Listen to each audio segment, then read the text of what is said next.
This is Winnipeg Sports Talk Daily with Andrew Hustler Paterson and Michael Remis. Hey, what's up, gang? Welcome to another edition of Winnipeg Sports Talk Daily. We got a banger today as we're just about to officially have Winnipeg Jets activities taking place. Most of the team is in doing the informal captain skates, as they're referred to. And the young rookies will be getting into rookie camp and then heading out to Penticton on the weekend. We're going to focus in on that class of prospects battling for spots at training camp and with the club this year. Ellis of Daily Faceoff is going to break down the Winnipeg Jets prospects as well as some of the young men that may have a chance at cracking the roster this year. We're going to start off with Ellis and then with Ken eating pizzas and sipping wine out in Italy.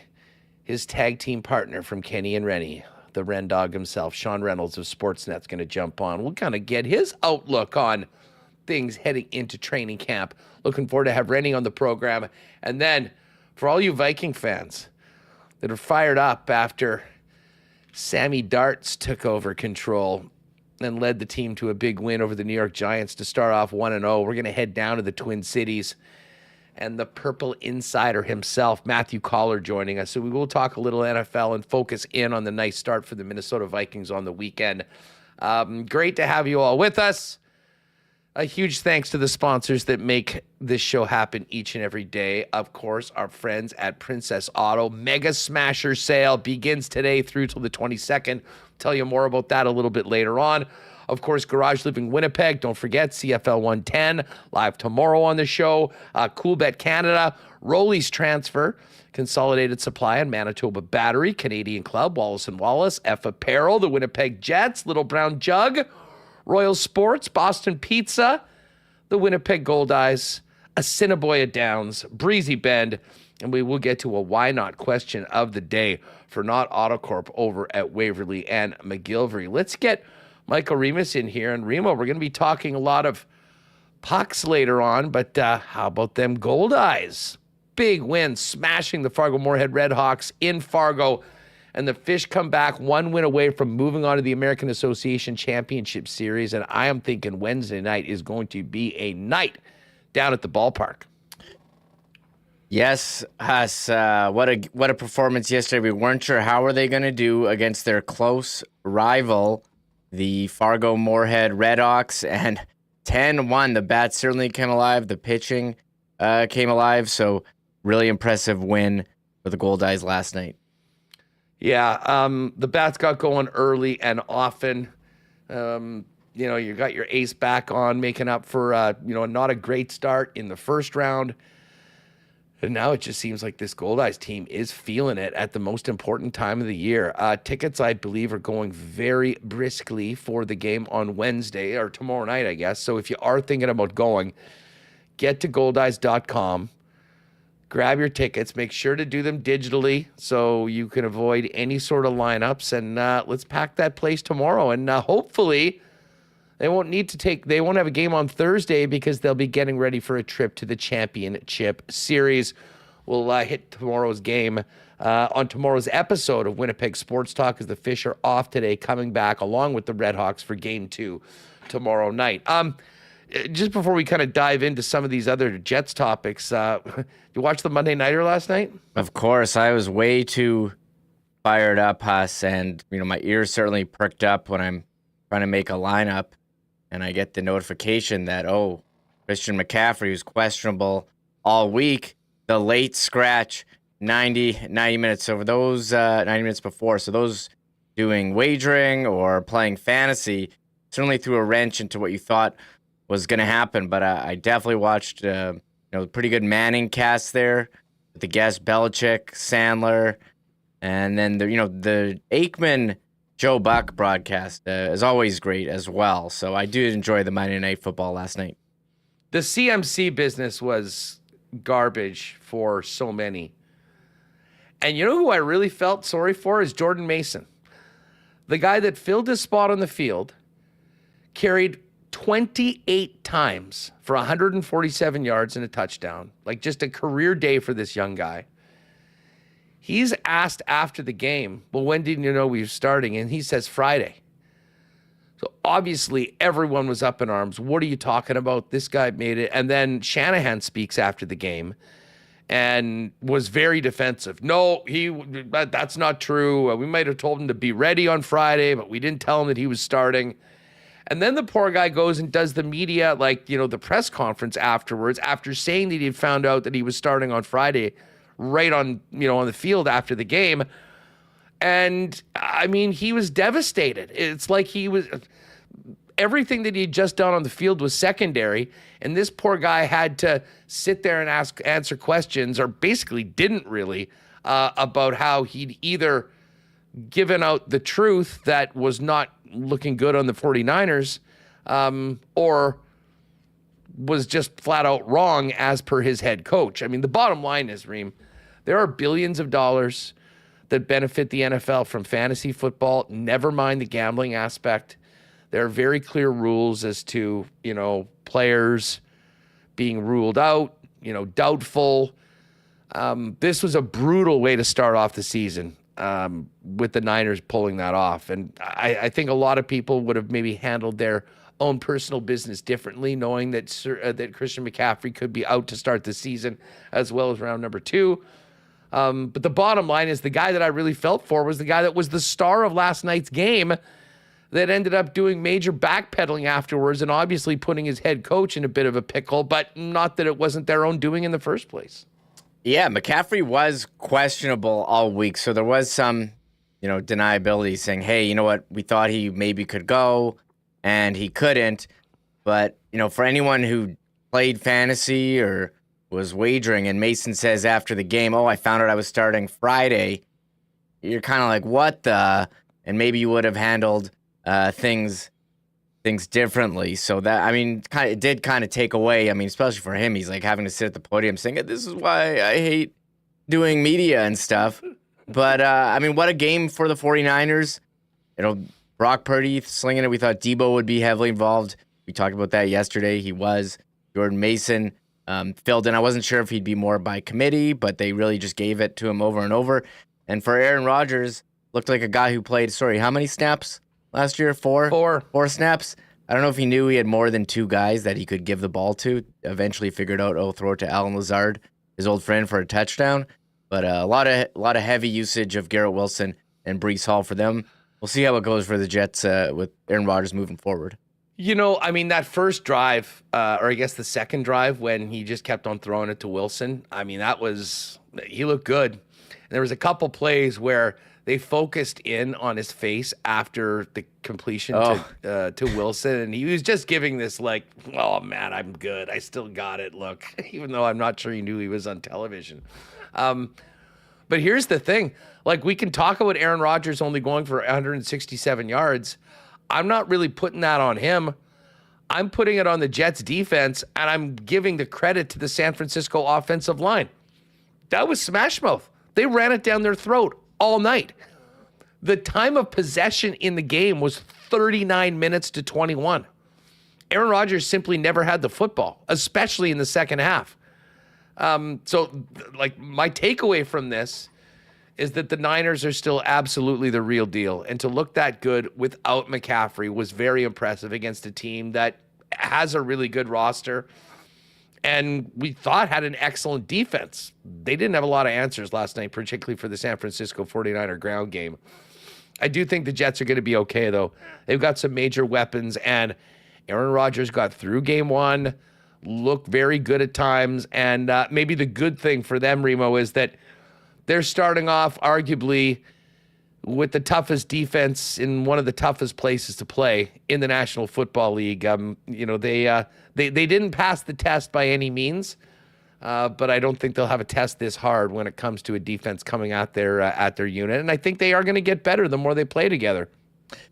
Yeah, and it's funny. I almost forgot that San Francisco lost in overtime to the Chiefs last year in the Super Bowl, as they mentioned. Valiant effort. I almost forgot. It seems like a while ago now. Plug your ears, Connor. So they're a pretty good team, and it was certainly a tough test for the Jets.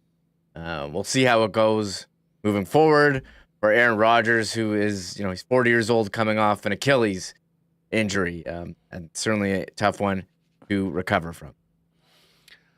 So we move on to week 2. Get your hit the waiver wire, folks. Good luck to all of you for better results after week 1 if you had a tough one, or keep it rolling as it were. The Thursday night game is going to be a great one. Buffalo and the Miami Dolphins. And what a week for the Dolphins. The Tyreek Hill incident before the game, the 80-yard touchdown, the big comeback. Jacksonville choked big time, but that's neither here nor there. Tyreek Hill last night on CNN getting interviewed by Caitlin Collins about the incident. I don't know if you've seen the body camera footage. Not a good look for a lot of the guys that were involved in that, but it's not like Tyreek didn't. I think all parties didn't look particularly good, to be honest. But then they're right back at it. No time to think about it. Get right back at it against the Buffalo Bills. Going to be a hell of a Thursday night game. So congrats to the Gold Eyes. Congrats to everyone, not me, who was riding with the Niners last night. And RIP to Christian McCaffrey owners that needed any points last night. One thing to mention about the Gold Eyes, actually, now that we've got it. We do know it looks like, it'll be Wednesday for sure. If Fargo can win, there'll be a deciding game on Thursday. And then the series would begin if the Gold Eyes do win on the road and come back next week, Tuesday, Wednesday, Thursday, for I believe what would be games 3, 4, and 5 of the championship series. But there's still work to be done, and that work will begin tomorrow night at Blue Cross Park, with the Fish one game away from moving on to the American Association Championship Series. We're going to get into some Jets talk, which is going to be fun. We'll talk prospects in the upcoming prospects tournament in Penticton with Stephen Ellis, and then sort of more big picture topics with Rennie coming up. But it's good to see. I know Mike McIntyre's been all around it, and a good portion of the team, Remis, already here, getting out there together, getting out there with each other every day, preparing for training camp next week, with only a small handful of guys not here yet. Yeah, you're talking about who's here, almost like who's not here. I could list the lengthy list of players who are here, but Mike simplified it, saying, hey, where is his tweet where he said who wasn't here? But I have it in our notes. Connor, Ehlers, Niederreiter, Perfetti, who was in Vegas for the NHL Media Tour without a contract, Morgan Barron, and Connor Helbuck. Everyone else here, informal skates, come in, get settled in, so you're ready to go next week when main camp begins. Rookie camp, rookies on the ice tomorrow. For the Young Stars, they play Friday, Sunday, and Monday. Young Stars in Penticton. So it's fun. Calendar turns in September.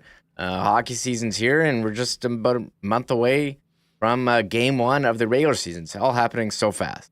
Yeah, no doubt about it. You mentioned Perfetti, who is heading to Vegas to represent the Jets in the media tour. Maybe he's just waiting to sign the deal in Vegas so he can do whatever he has to do for the Jets with the NHL and then celebrate a big new contract in Vegas before he technically has to be back in Winnipeg to start training camp. That's not a bad idea if Cole can make that happen. Yeah, Vegas, a good place to go if you want to celebrate. What do his teammates think about it? Scott Billick was at the skate today, asked Mark Scheifele, and said he offered a little advice here and there. Scheifele went through negotiation last year, but he said I don't really worry about him at all. He's doing just fine. You never mess with anyone's business. So Mark Scheifele staying out of it. Not worried. I don't think we're worried here. All reports indicate that a deal will get done. But I think there is a bit of a deadline here of training camp next week. Are we officially on Cole Perfetti contract watch? Because I would be worried if there was. I think we're getting close, where if he's not out there for game one. I mean, you look at NFL week 1, they don't play preseason. Everyone sucked. There was like there's 2 passers over 300 yards. Touchdowns not really being scored. We saw it with the Bombers too. Didn't have a preseason. Started 0-4. Sorry, didn't play the starters in the preseason. They started 0-4. So I don't know if that's equal to hockey, but I think you want to be out there being with your teammates, especially if he wants to have a bigger role this season with new head coach Scott Arniel. It's funny that you bring up the Bombers start, because that was a big topic about not playing in the preseason, and you couldn't be more right. I mean, there was a lot of teams that didn't play their guys in that preseason that kind of looked like the Bombers out of the gate so far this year. But as far as the Jets and Perfetti goes, though, yeah, I mean, I'll be honest. If it's not done and he has to miss any of training camp, that's not going to be a great situation for anybody involved. Listen, I mean, I am hoping that they can get a deal done, in a longer-term deal that, kind of keeps Cole with the club well into his free agent years. So we're not talking about this in 2 years again after doing a bridge deal. But for Cole himself, I mean, this is a big, big training camp and a big opportunity. And you mentioned, I mean, a brand new head coach. You want to be there on day one, putting your best foot forward and giving yourself the best chance to be in a spot that will, not only help the team, but help Cole get to the next level. And I'm not at that point yet, especially considering it seems quite clear that if he's there representing the Winnipeg Jets in Vegas at the NHL Media Tour, that he's a very key part of the team moving forward. They're wanting to put him out there to the national media. And, I think you'd have to take that as a positive. All of that's going to go away if we get to camp and all of a sudden what we're talking about every day is where are things at between the Jets and Cole Perfetti. So I am certainly hopeful that it gets done, Remis, and I am with you. If it doesn't, then it'll be an issue. But as of right now, it certainly seems like things are, very amicable. They just aren't done yet. Yeah, and I think it will get done, but I think the facts are the deal's not done yet. Training camp starts next week.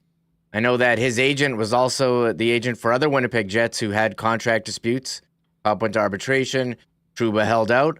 But I don't think it's not done until it's done. And we're going back to Darren Dreger's tweet from last week.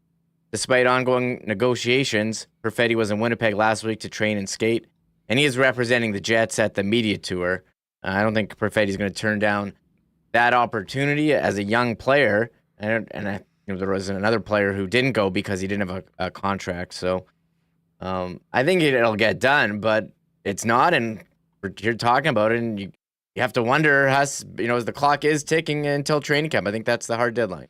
Yeah, and I know BA mentioning in camp that, Morrissey, Ehlers, Kyle Connor, they did not have deals done before training camp. It went in. And listen, I agree. Could that happen a couple days? For sure. Especially in Cole's situation, with the brand new head coach, the way he had the great start, kind of fell off in the second half and, lost his regular spot in the lineup.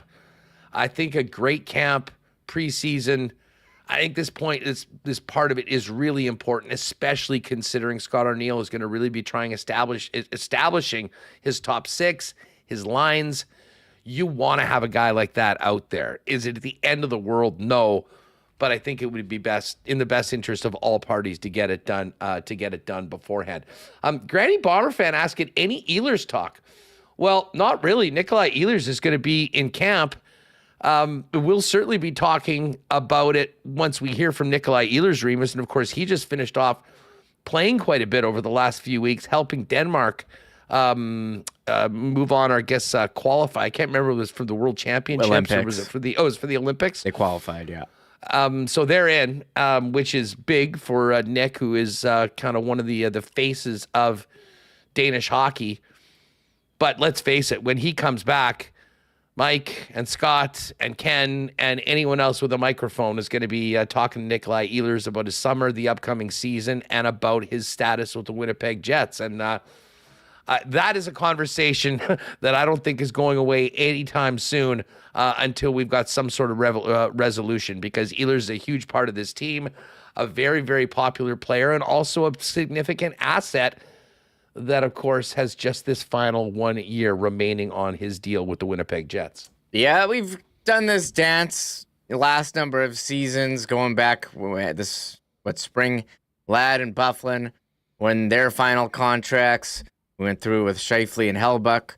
More recently, now it's Nikolai Ehlers' turn, Winnipeg Jets draft pick. Been here for a long time, kind of been, buried on the second line, second power play throughout his career. Does he go for somewhere where there's more opportunity, or the Jets going to give him a bigger role this season? As you look at his efficiency in terms of scoring per minute, he's been up there among the team and league leaders, actually. So I'm curious what the future holds for Nikolai Ehlers' season, and could we have a re-signing, Thanksgiving Day re-signing before the start of the season? Off to Target. I think the produce section for a quick reaction video. If it's not done then, Huss, I'm curious what's going to happen, because if they're in a position where you're in a playoff spot in spring, I don't think they can look to move him unless it's you'd have to make some crazy blockbuster trade, but they're not going to sell him for draft picks if they're in the playoffs. So you risk losing this guy for nothing, which you don't want to do, but maybe they find a way to work it out and sign him to a long-term extension. Yeah, I mean, I think that would make a lot of people around here happy. But again, you've got only so much money, only so many extensions. They've kind of plotted out. What's fascinating over the next couple of years is the path that Nikolai Ehlers will be, as well as Kyle Connor, who is going to be in a similar situation a year from now if he doesn't have an extension. So we'll be diving into that. We'll talk about that more with Rennie, but we are going to talk about the exciting Jets prospects that are going to be lacing it up in Penticton in just a couple minutes with our pal Stephen Ellis from Daily Faceoff. Tomorrow, gang, right after WST, it is time for CFL 110, brought to you by our friends at Garage Living Winnipeg. Our pal Pat has been getting lots of calls at 999-1234. As soon as back to school hit, people are seeing all the kids' bikes, hockey and football equipment, you name it, strewn all over the garage. And Garage Living has an innovative solution to help you clear the clutter. It's called Slat Wall. There are dozens of hooks, baskets, and shelves that cup into it to get everything off your floor. There's even a cool golf club caddy and tire racks to store those winter tires. And the cool thing is you can do as much or as little of it as you want to fit your budget. Don't miss your chance to clear the clutter, organize and beautify your garage with Slat Wall.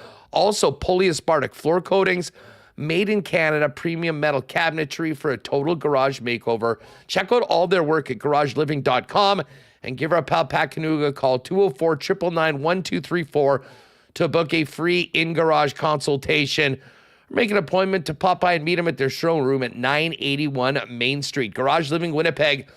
Garages made for living. Folks, if you've got a move coming up, whether it's a small-scale move or a big move where the whole family is moving on to another spot, the experts at Rolly's Transfer, family-owned and operated for over 60 years in Winnipeg, have become the most trusted name in moving services for a reason. The white glove treatment for all of your personal belongings and possessions is important. And of course, to take out all that stress of the move, or you're just doing, from neighborhood to neighborhood in the city or somewhere else in Winnipeg or southern Manitoba.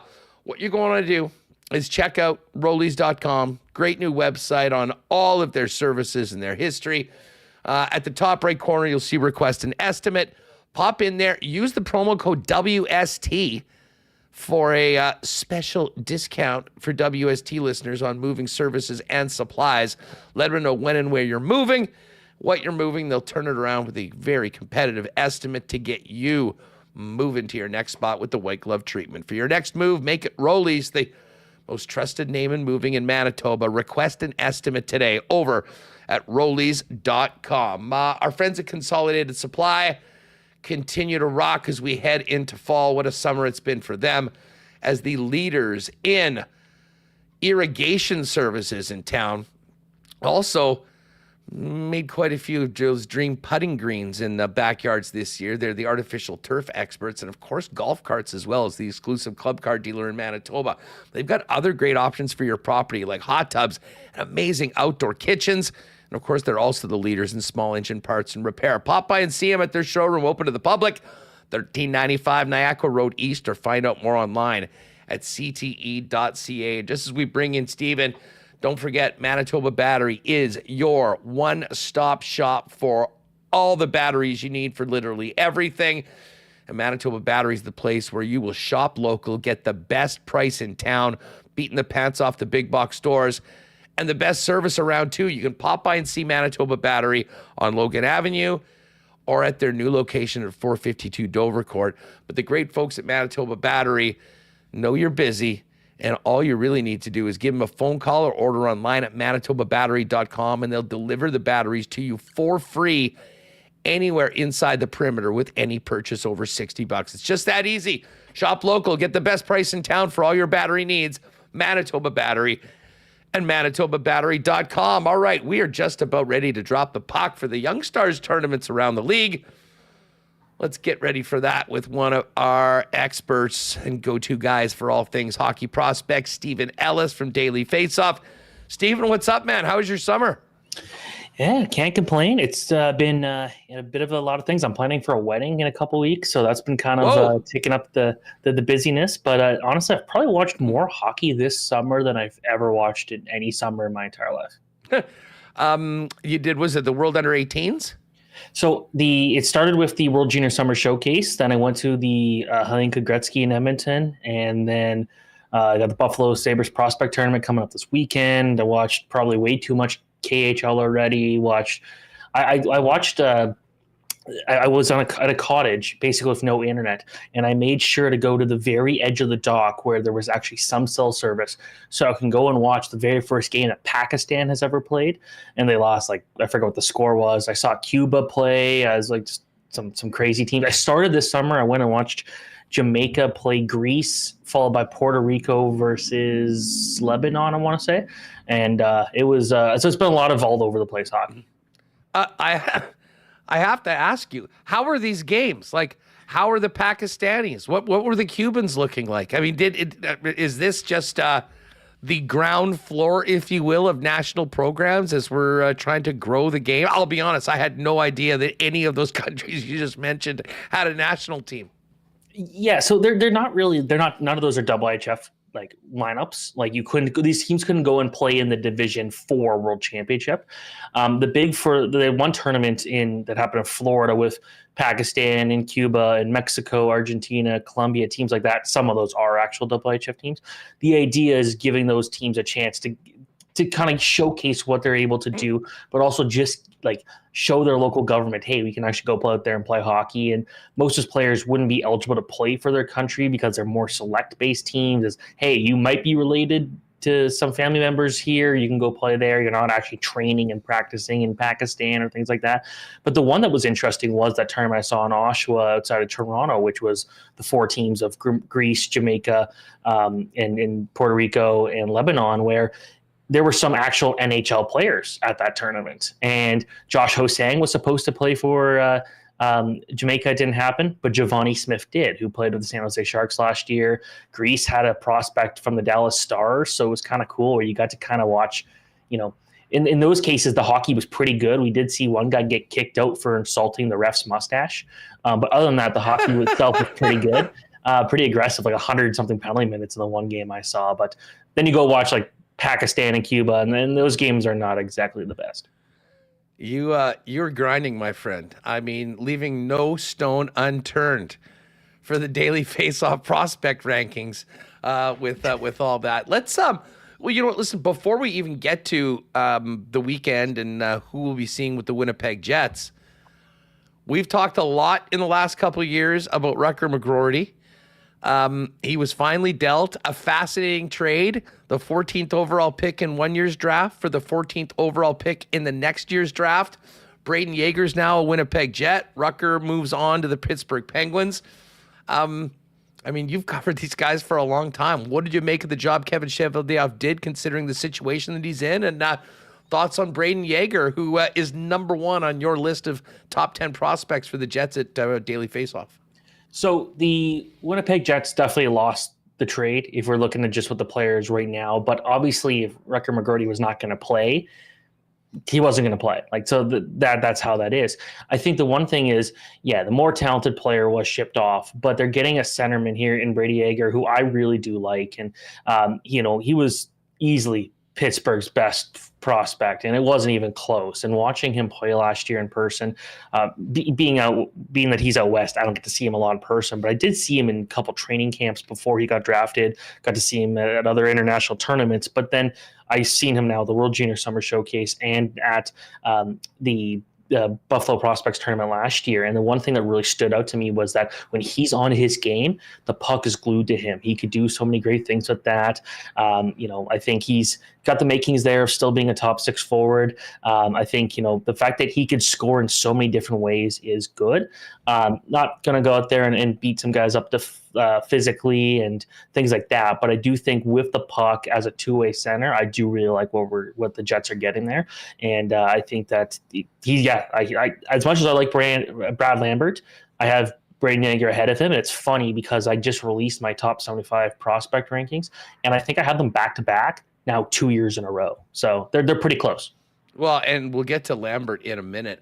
Yager, of course, I mean, as far as the readiness right now, at 19 years old, probably looks to go back to junior. And, somewhat unfortunate that, there might not be an AHL path for him. That's a conversation we have often of guys that have played so long in the Western Hockey League. But, I mean, the season he had last year, from being drafted, getting a chance to, be in an NHL training camp with Sidney Crosby, going back in, being a big part of that World Junior team, and then taking that club all the way to a Western Hockey League championship. He had plenty of time to both grow as a player and some great situational opportunities to help that development as well.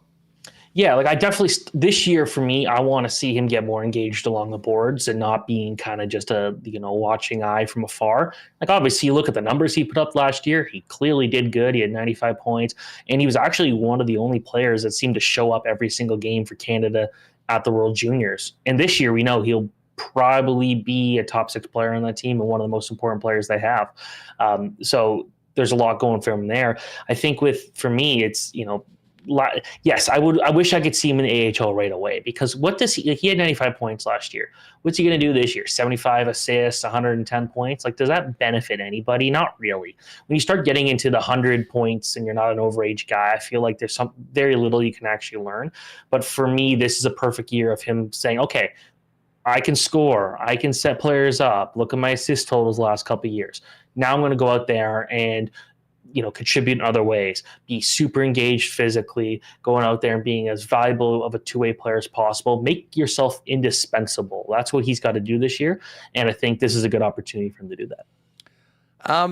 We can't wait. And we had a great conversation with him. He seemed really excited, and his parents are excited to have him in the Jets pipeline, not too far away from home. And he will certainly be a focus of attention for Winnipeg Jet fans when the club heads out to Penticton for this tournament on the weekend. You mentioned how close you had Brayden Yager and Brad Lambert.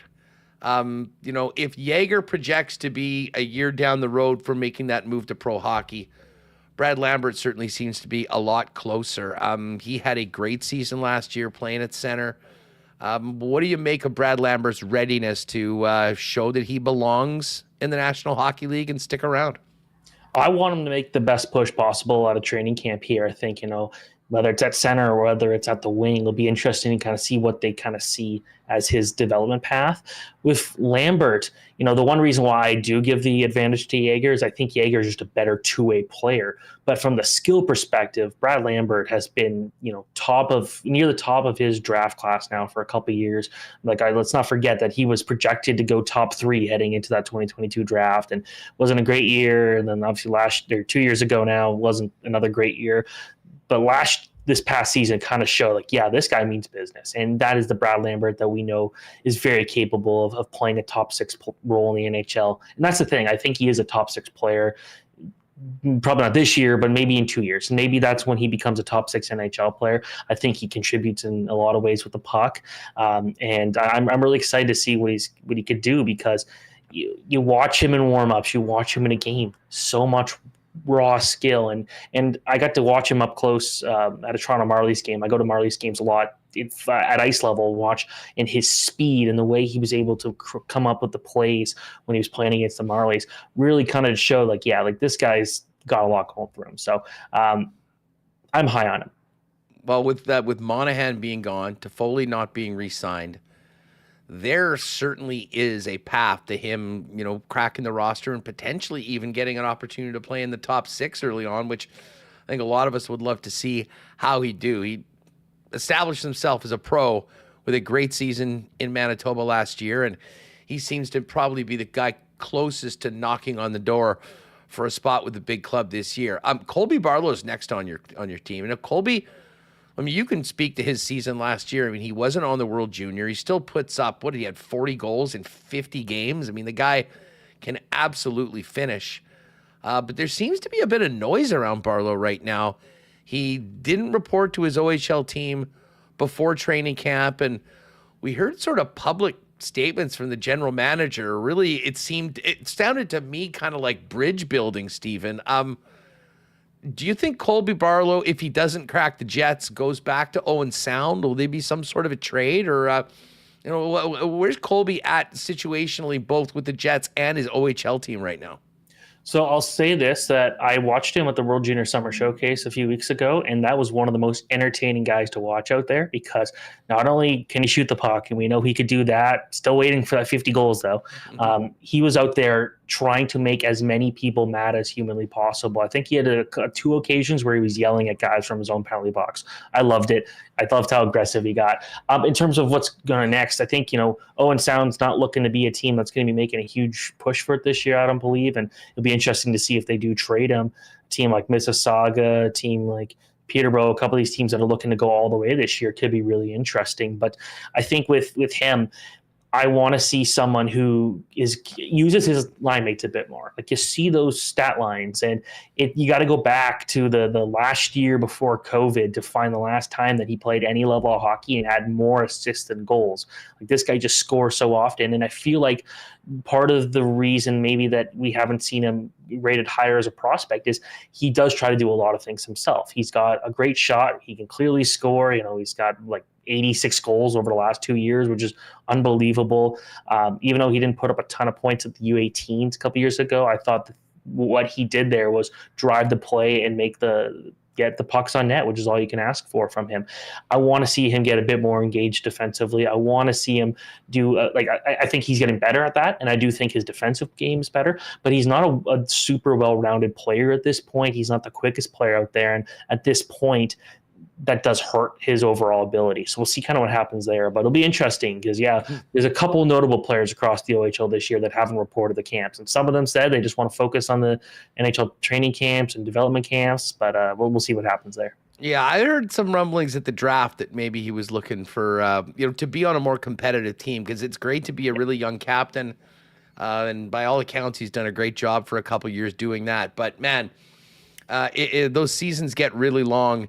And, you look around at so many of your contemporaries getting a chance to show what they can do in the playoffs, and, being not being in it or being out quickly. And, it is tough on that development path.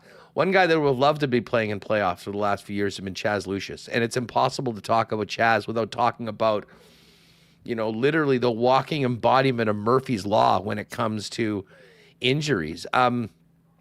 If he can stay healthy, what kind of a player might he be able to turn out to be? I don't know anymore. That's the thing. I was so high on him so many years ago, but you look at the game count, and it looks like he's still playing college hockey of how few games he's playing in a year. Yeah. It's disappointing to see that, because there was so much talk about him 2-3 years before he got drafted as this player who could do a whole lot. He was playing with the U18 team as an underage player. I remember that tournament he had of the under 17s where he just goalies had no chance of stopping him. He was just scoring at will out there. And I think that he's got a ton of talent, but just staying healthy has been a problem. It's been a bunch of different issues, and when you get hurt that often, like, he doesn't look anywhere as aggressive as a player as he did when he was started on in college. When he played that first year in Minnesota, he was willing to hit anybody out there and get aggressive, and we just haven't seen that the last couple of years because it looks like he's going out there trying to just not get hurt. So he's got to be able to confidently go back into the battles and win those fights because, the Jets do have a bunch of guys who are capable of putting pucks in the net. So if he's not going to be the guy doing that, he projects more like a playmaker anyways. But if he's not going to go out and put out a ton of points, he's got to find other ways to be more effective. And a guy who doesn't really want to engage physically is not going to play a lot of bottom six. So I think there's still middle six potential there. I still believe he's got a shot at being in the NHL, but we got to see that he could play at least 50 games in a season before we could feel confident about that right now. Stephen Ellis from Daily Faceoff getting us ready for the Prospects Tournament Rookie Camp, discussing the top members of the Jets prospect pool. And I'll be honest, the one guy that, I've probably seen more than the others, certainly we've seen him a couple times at camp, that has really stood out. And the guy that I'm most excited to see come training camp is Elias Salmonson, who had a monster season last year, playing with men, winning a championship. Like, I don't know that he's ever projecting to be a guy that's going to be putting up Cale Makar numbers, but really did turn into a solid, steady defenseman, which is something the Jets have needed. Oh, and he's got a right shot as well. How ready do you think he is for the move to North America? And, if you had to bet on the Jets, the Manitoba Moose, how much he'll play in the NHL, where are you at on his readiness to do that, at least, Stephen? He's fully ready for the AHL, no question about it. I think what we saw from him last year, such a good skater, wasn't afraid of anybody out there. He was fearless. He'd play heavy minutes on obviously a very good Swedish team there. And then I thought he also looked good at the World Juniors. Didn't put up a ton of points, but that wasn't his role. I think that what we saw there is a guy who probably is going to be a third pairing defenseman, but he's going to be good at it. Will he become more of a shutdown guy in the NHL? We'll see, because, growing up, a couple of years, you saw somebody who really had offense on his mind, but just things weren't clicking. I feel like he's had to change his game a little bit, but he's done so well at it. A very good passer, like a really good passer, moves the puck as well as anybody at this age, quick hands to get himself out of trouble. And again, he's a good skater. So I do think this is a guy that probably should spend 2 years in the AHL, just kind of getting up to speed. And, the thing about it is he's 19 years old. There's no rush for him right now. I think he just turned 20 recently, but he's 20 years old. He's coming to play in a new area for the first time in his life. Like, this is a chance for him to just take your time. Let's see what happens. By the time you're 22, you're probably ready to go in the NHL. But right now, no reason to rush him. Let him play a full year in Manitoba, see what happens. But I do like him a lot, because what we saw this past year is, you could tell, he didn't look like he was a teenager out there. He looked like a full-grown man that's been playing pro hockey for 5-6 years. Yeah, I'm sort of with you that, in all likelihood, he starts with the Manitoba Moose. I don't rule out, though, even this year, him getting an opportunity maybe at times to play some games with the Jets. I think back to last year in training camp, and it did seem like maybe it was a little bit of foreshadowing down the road. That when he was in the lineup, they had him paired with Josh Morrissey, which certainly is, high praise for a youngster that's coming in to get his first chance at camp. But much like Morrissey, who was actually pegged to spend another year in the American Hockey League, if an injury arises and you get that opportunity, you can maybe speed along that process. And I think he might be more ready than a lot of other players if he did get that opportunity to show that maybe he can help the team, the big club right now, and stick around. He'll certainly be a hot topic when we get through. What about Chibrikov? Chibrikov, we saw last year with the Moose, who, really, he was an entertaining player, a ton of energy, did score, got a goal in his first NHL game. I think he's probably another one of those guys that's maybe a little bit more ready for the battle when it comes to the National Hockey League. But if he turns into an NHLer, what sort of a player and what sort of a role do you think Chibrikov has in Winnipeg? It'll be interesting, because I've kind of changed my opinion on him a few times the last couple of years. I really liked him as a junior player. I've liked what I saw back in Russia, and then you see him this past year, and you see those numbers, clearly knows how to put the puck in the net, but not a great skater. I think that that's something he's going to have to get better at. Not great defensively. Like, again, watching him play a couple times this past year, it felt like he lost a lot of battles that he should have easily won just because it looks like he was just not physically ready for it and get caught off guard.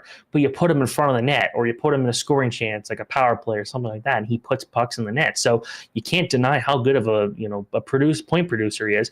I think that he should be given a chance to play games this year. I think, at bare minimum, give him 10, 15, see what he could do there, because I think every time he's gone to a new level, whether it be Russian Junior League to Russian Pro to where he is now, he finds new ways to get creative and new ways to be effective. And so even though I do think there are some flaws in his game, he's got to find a way to use the smaller ice and be quicker out there, because he did lose a bunch of puck battles last year that just felt like he shouldn't. But if he could get better at that, which is something that can be fixed at the NHL level, I think he could be a decent middle six player. Stephen, what did you think of Alphonse Frey, who the Jets picked in the first round in Vegas? It's funny. Again, hit or miss for me, but the real hits were at the U18s, where I thought he was one of Sweden's best players and played all situations for them, played a lot of minutes. And when Gabriel Eliasson, an Ottawa Senators prospect, was benched, I think it was 2 different times in the tournament, we saw Alphonse Frey go out there and take a spot and look really good. So I think, not a huge guy out there, but I do see him as someone who could play on the power play in a couple of years, could put up 25, 30 points. Probably not going to be a top pairing defenseman, but good enough and skilled enough where if you need him to pinch up higher in the lineup, he can, because he's been doing that for so long at a young age, and he's really smart. So I really did like that pick at number 37. I got to ask you about Jacob Julian, who's number 9. And, usually guys that are 5th rounders, more often than not, don't make the NHL. He had a hell of a season last year in London. And, once we started kind of paying attention to what was happening in the OHL playoffs, he seemed to be everywhere. I mean, how far did this young man come last year, and what do you make of him as an NHL prospect? When he was drafted, I had never heard of him, or at least have watched London Knights games and didn't notice him whatsoever. But the one thing that really became clear was there was a one point where he just didn't really want to pursue hockey. It didn't look like that was going to be a career path for him. But then he got with the right coaches and the right people, and it's like, no, look, if you use your pure strength and all that to your advantage, you're going to make this work out. And the Jets took a chance on him in the 5th round. And when you're drafting in the 5th round, you're looking for someone who could be a hidden gem. And honestly, again, that draft was 1 year ago, but that already looks like one of the best value picks in the draft, because of just the fact that this year he went out there, he was so much more confident shooting. Like, I went back and watched some video clips of him in his draft year, and it looked like he was afraid to, when he got the puck, he didn't know what to do. He was not willing to make passes, or if he did, he was more just dumping the puck in.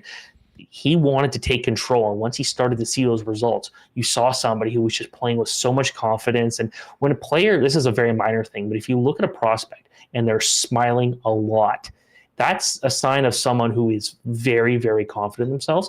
And you need confidence when you're a teenager to go out there and be as effective as possible with all the pressure that's being put on you, knowing like this is make it or break it for your career. And I feel like he handles that really well. We saw that in the OHL playoffs, a guy that didn't seem to matter if he was going up against a more skilled player or anything like that. He was ready for the challenge. He could score, he can hit, he can be strong defensively. He's an all-around threat. So I really like where he is in his development. And I think that the Jets, found, even if he doesn't end up becoming a full-time NHLer, they found a value pick at least.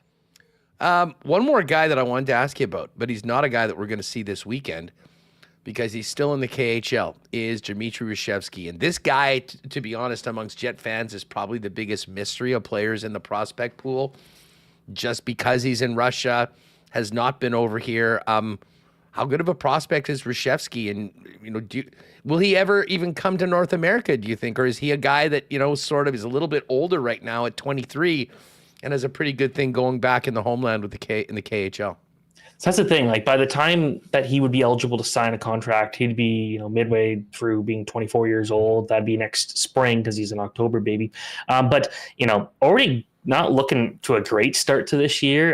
Granted, not exactly playing with the greatest lineup around him, but I've watched him now 3 times and haven't really noticed him a whole lot out there with Dynamo. The one thing about him last year was he went out there and was one of the better goal scorers on a team that didn't have a ton of goal scorers to work with. So he had to go out there and do a lot, and I thought he did pretty good. So, the thing with him, he's not a good skater. He's not a great two-way player. And if you're not going to be a top 6 player, and he won't, you need to be able to at least do those 2 things well, and he doesn't. So I am a little concerned there.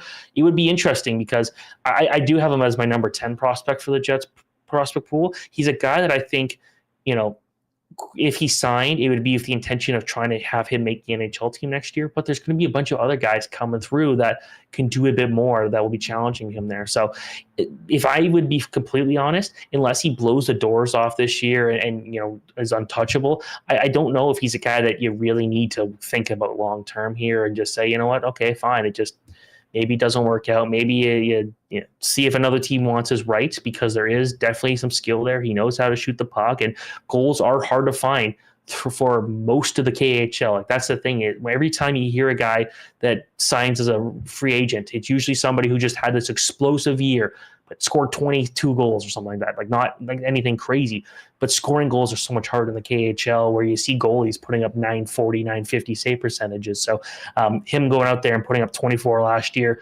hopefully he gets more than that this year. He clearly knows how to score. I just don't think he's well-rounded enough to be an NHL threat. Hey, Steven, a quick non-Jets question for you for a minute. We spent a lot of time talking about Macklin Celebrini going into Vegas. He was the belle of the ball, going number 1 overall. What do you expect from him in his first year? He seemed to be, for a guy his age, mature beyond his years, both on the ice and off the ice. Listen, there's a lot of work to do in San Jose. He's going to have Will Smith join him as well. But what are your expectations for Celebrini, the number 1 overall pick in his first year in the league? A lot of eyes are going to be on him, but he's in a market that's, not a major NHL market, and no one's expecting the Sharks to be anything better than a bottom 5 team in the NHL. So there is nothing to be worried about there for him. It's just, hey, let's just play my game, see where I can get there, and see how I can contribute. And I wouldn't be surprised if Will Smith has a better year, just because, slightly older and things like that. But I think when it comes to Celebrini, he should be out there challenging for the Calder Trophy. His two-way game is going to allow him to adjust really quickly. Maybe he doesn't go out there and get 50 points this year. Maybe he only gets 35, 40. If he plays the game that we know he's capable of being this all-around threat, hitting guys and being very valuable in his own zone, killing penalties, I think it's going to be a situation where you're still calling it a successful rookie season. And so I'm still thinking he's going to be at least a finalist for the Calder Trophy as long as he stays healthy. Hey, what do you expect of Bedard in year 2? That's a difficult one because the Blackhawks still look like a not-so-great hockey team. But, 30 goals, I think you got to start there. 30 goals, 75 points, go there, and I'd say actually more like 80 points. I want to see 80 points this year. I want him to go out there and be a superhero on a team that doesn't have a lot of it. Hey, healthy Taylor Hall helps there too. Let's not forget, they signed Taylor Hall to be his wingman, and he barely played. So as long as Taylor Hall can get back to being a somewhat serviceable NHL player, he's going to have a bit more help. Like, with all due respect to Philip Kurashev and Nick Foligno, those guys are not the guys you really want to be surrounding Connor Bedard with. You want to put some more skilled guys, and Taylor Hall can do that. Hey, just on the way out, everyone in chat is asking, who's on your Jets jersey behind you? That is a Patrick Laine jersey I got for $25 after he got traded. So, one day I want a Thomas Milic jersey. That's one I want to get. I have 80 jerseys. That's only 50 or something there. But it's a Patrick Laine jersey I got for $20, whatever it was, after he got traded. Are those being negotiated out of the home in advance of the wedding in 2 weeks? Oh, you know what? I see the guitars in the back too. Are you doing a funeral for those? We just moved here a couple days ago, and this is my room where all my stuff goes in. Yes. Everything else is boring and regular and stuff. This room is going to stay the way it is. Don't lose your room, Steven. Don't lose your room. Hey, listen, always great having you on the program. Congratulations. All the best on the big day in a couple weeks, and we'll look forward to getting you back on the program once you've finished all of those activities and talk some puck as we get into this season and following the prospects. Thanks so much for doing this as always. Absolutely, and I'm so glad there's going to be games involving NHL teams this week finally. Yeah, let's go. Let's go, especially for you with all these top prospects. That was a great primer for the tournament. Really appreciate it, Stephen. Yeah, thanks so much. There's Stephen Ellis. You can catch his full rankings of Jets prospects over at Daily Faceoff. All right, folks. Well, Princess Auto Stadium is going to be quiet this week. However, Princess Auto stores anything but, because beginning today, it's Princess Auto's Mega Smasher event from today up until September 22nd, offering you the greatest deals of the season on the most unique assortment of tools and equipment around. Princess Auto, ideas, tools, and great deals. Check out some of the deals they've got on right now. The DeWalt 1600 amp jump starter and power bank, $100 off. You go to the website to check some of these out. Sanborn air compressor, get a $101 gift card from Princess Auto. This WestJet pressure washer will get you a $200 gift card. And as you can see on the flyer that Remis is throwing up on the screen right now, if you're with us on YouTube, great deals on tires, that 60-gallon oil lubricated compressor, the dimmable highway light, 150 watts. Like $160 regularly on for $89.99. It is on right now. It is the biggest sale event of the year. And we know how many of you Winnipeg Sports Talk listeners swear by Princess Auto. Well, now is the time. As if you needed a reason to get down to Princess Auto, do it right now.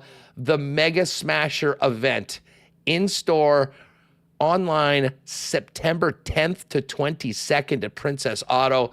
You can visit them here in Winnipeg on Panet Road, right by the HQ of Princess Auto, of course, founded and headquartered right here in Winnipeg, as well as Portage Avenue West location. And of course, you can always shop online 24/7, 365 over at Princess Auto, proud sponsors of the Winnipeg Blue Bombers, and of course, the gang here at Winnipeg Sports Talk. A big cheers to our friends over at Canadian Club. I hope they're restocking the stadium, because that just about got emptied out by that insane Banjo Bowl crowd on the weekend. A lot of CC was enjoyed, a lot of Canadian Club and ginger ale, pre-mixed cocktails in cans. It was all what the adding to the incredible atmosphere at the Banjo Bowl. When you think Canadian whiskey, think of Canadian Club, the original Canadian whiskey. You can pick up the entire CC family of spirits at your local Manitoba liquor marts, as well as CC and ginger in cans. And the next time you're at your local beer store, check those out as well, because the CC and ginger is ready to go at just about all local beer stores as well. Big thanks to Canadian Club for their support of WST.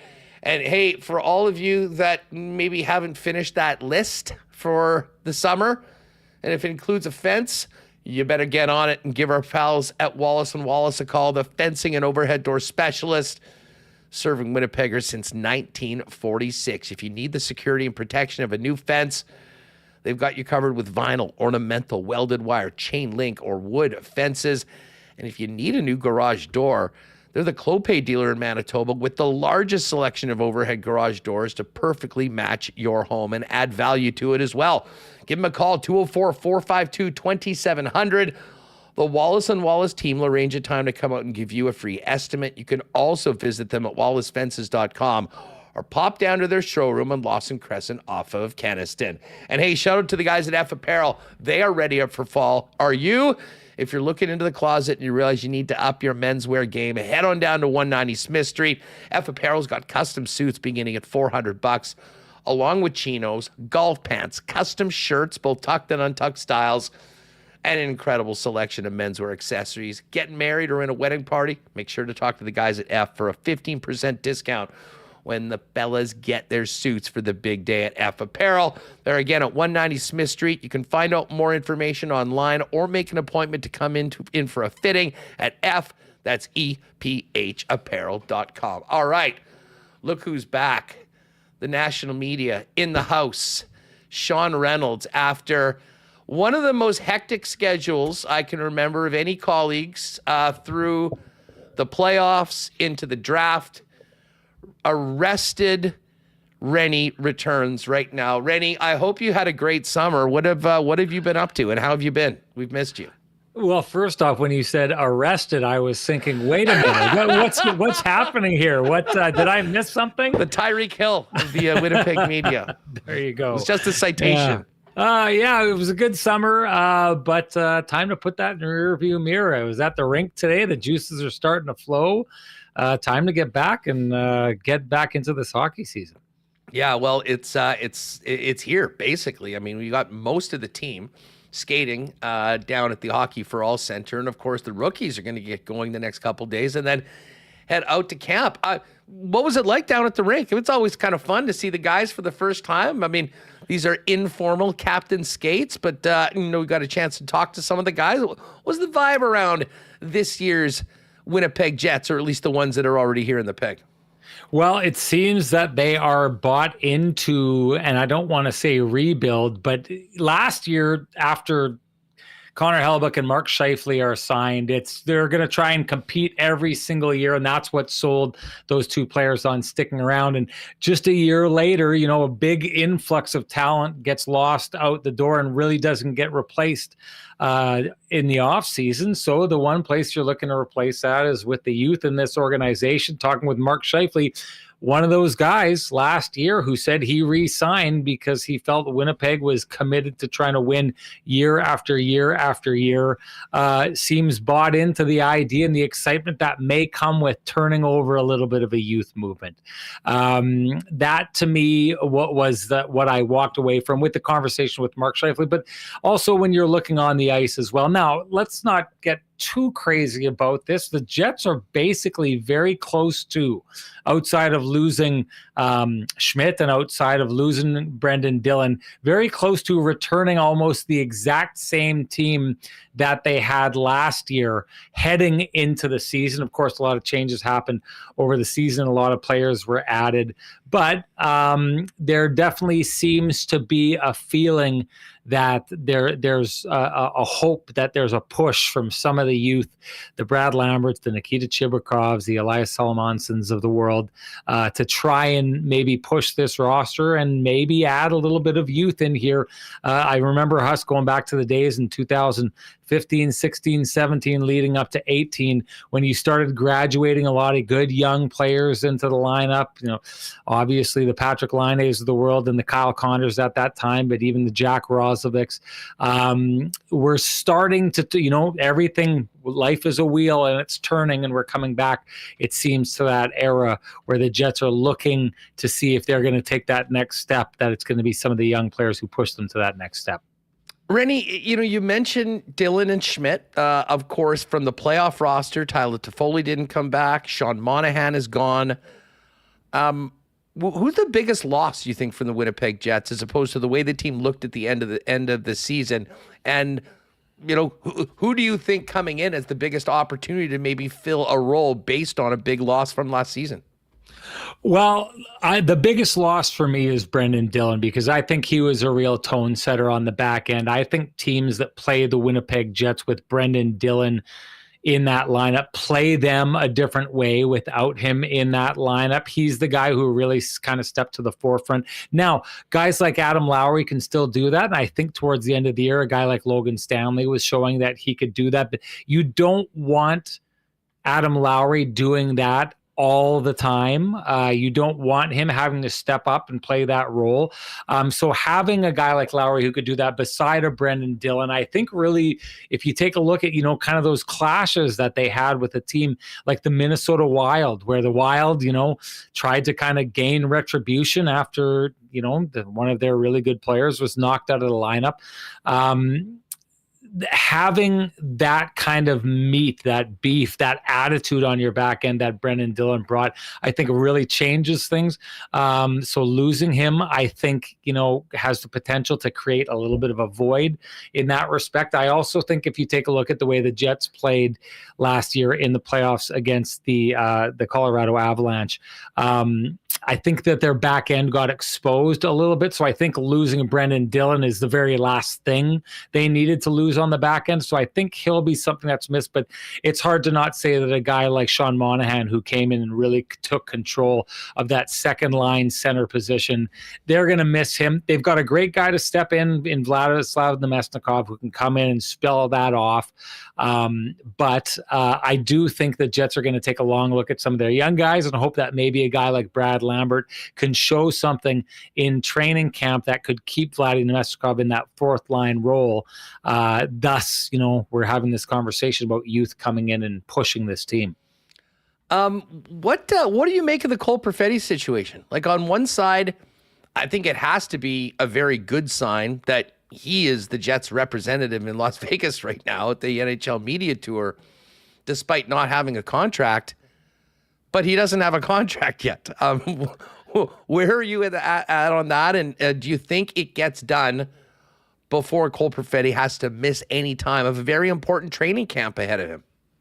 Yeah, I liken this situation to Josh Morrissey's situation a number of years back, where he was, I think at that time we were thinking Josh Morrissey is coming up and really looks like he's on a pace to become one of the Jets' most important defensemen, if not their most important defenseman, which he did. And if you remember, he missed the top end of training camp because of, I don't even want to call it a contract dispute. It's just they hadn't hacked out their contract yet. And at the time, I remember Kevin Shoveldayoff had very calmly said, look, we love Josh Morrissey. He's not going anywhere. His time is going to come. We just need to talk to him at this moment and let him know that this is what we need from him, and then we will revisit this. And what ends up happening there is Josh Morrissey, goes out, signs a contract, comes to camp, has a really great year. It leads to a really great contract for him. But what we see in the end is it was almost a year too early that he signed that long-term contract, because Josh Morrissey is getting paid like the Jets have him at a song. What a great contract that is. The reason I liken the two contracts is because at that time, Josh Morrissey was on an upward arc of becoming a really great player. How great was he going to be? We weren't necessarily sure at that time, but he got paid a really good contract that now in retrospect looks like a value. This is just a time like that time with Josh Morrissey that the Jets have Cole Perfetti. He hasn't completely shown who he is as a player yet at the NHL level. He needs to, I think his camp needs to bide time and needs more of a book on Cole Perfetti and what he's capable of in the NHL before they want to sign up long-term. And I think the Winnipeg Jets are just trying to figure out from their end what they can lock him down to as they try to do the same thing that they did with Josh Morrissey, but also the likes of Nikolai Ehlers, and if you look back, Connor Hellebuyck in that first contract, and Mark Scheifele, guys that they got on really great deals. I think that's what they're trying to do. This, to me, there's nothing nefarious about this. I don't think the two sides are at odds. I think Cole Perfetti is going to be a Winnipeg Jet for a decent amount of time. I just think this is the business, and they're trying to hack out the business side of this. Well, let's get to it. I mean, we've been kicking this around all summer long, but as we are just, a week away from training camp, I think we all agree that something is going to get done. When it gets done, regardless of the AAV, how many years are you thinking, Sean? If I'm Perfetti, I want a bridge. And so my guess, and this, I think I've seen this from the Jets quite often, I think it'll be a 2-year bridge. I think it'll be a 2-year bridge contract, because if you do a 3-year bridge, we saw this at the time, Line A, they 2-year bridged him. And around that time, that year, there was a lot of 2-year bridges going on. If you remember, Matthew Tkachuk with Calgary 3-year bridged it. And what that does is it doesn't quite walk you to unrestricted free agency, but it puts you in a situation where now in your next contract, you're going to have arb rights, and there's only 1 year to go. So if you get to a situation where you force it to a mediator, you can force it to be a 1-year deal, and then you just spend your 7 years with the team and you're gone, right? So the Jets Do you think that's what Perfetti wants? No, I don't think it's what he wants, but I think I think a lot of players would want exactly that. But do I think the Jets will give him that? Not in a million years will they give him that, for that exact reason. So, this is either going to be a 1-year or a 2-year deal. I'm going to put my money on a 2-year deal. I think in the end that fits both sides best, because it gives Cole Perfetti 2 years to establish what kind of player he's going to be. It gives him a little bit of control over his own destiny to go out and say, okay, look what I did over the last 2 years. Now pay me. And if you want me to stick around, it's going to be long-term. But if it's going to be long-term, it's going to be a lot of money. And for the Winnipeg Jets, it gives them an assurance of what they are going to get from Cole Perfetti at the NHL level. And it makes it a lot easier for them to talk long-term salary and numbers.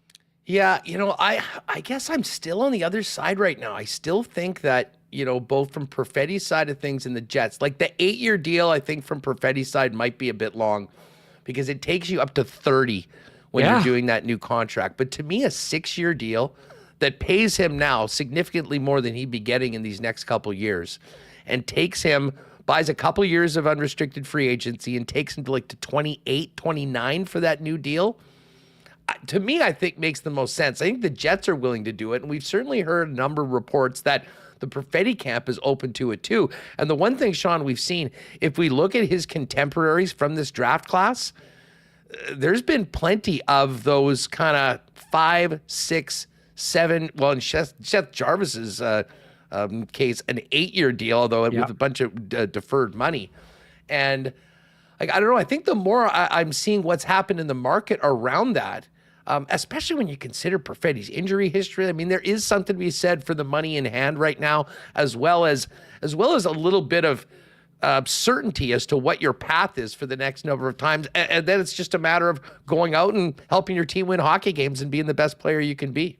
So I agree that both sides would probably like a 6-year deal. The thing is, the number for each camp is going to be vastly different. And here's the reason. The Winnipeg Jets are looking at a player that tailed off towards the end of the season that they felt they needed to replace in the lineup before they went into the playoffs. So if you're the Jets, you're not walking out and saying, okay, here's a 6-year deal and here's a whole whack of money based on the idea that you'll become something. So the Jets are going to say, we'd love to have you long-term. The Jets love locking guys down and taking away UFA years from players. It's their favorite thing to do. They'd love to do that in this case, but they usually get a pretty good market on that number. They've shown that time and time again. Cole Perfetti, I don't think, has a lot of leverage in this situation to say to them, okay, I want 6 years and I want $6.57 million.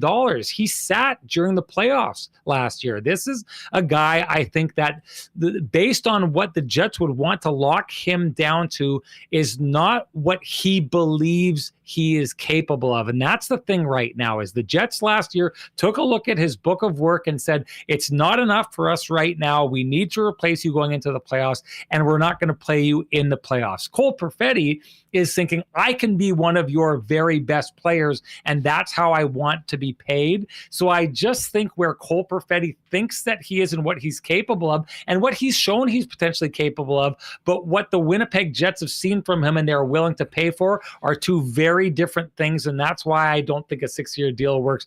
I'm, again, banking my money on a 2-year bridge deal.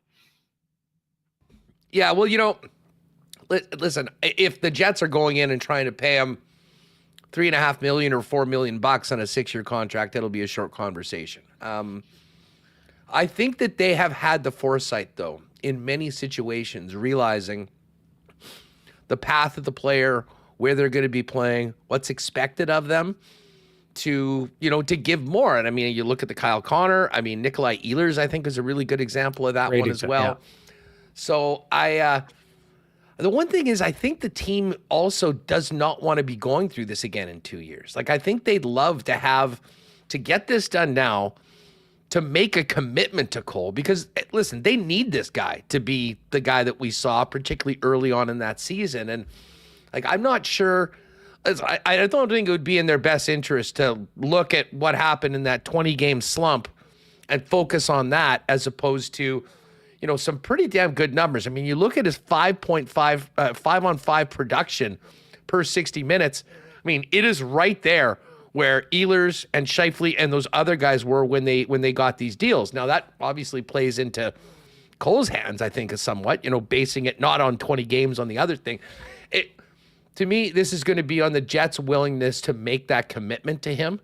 And I kind of think that especially with the guys that have moved on and where they're at, they might do it. It's really interesting, though, because I can make a salient argument on both sides why they do make sense.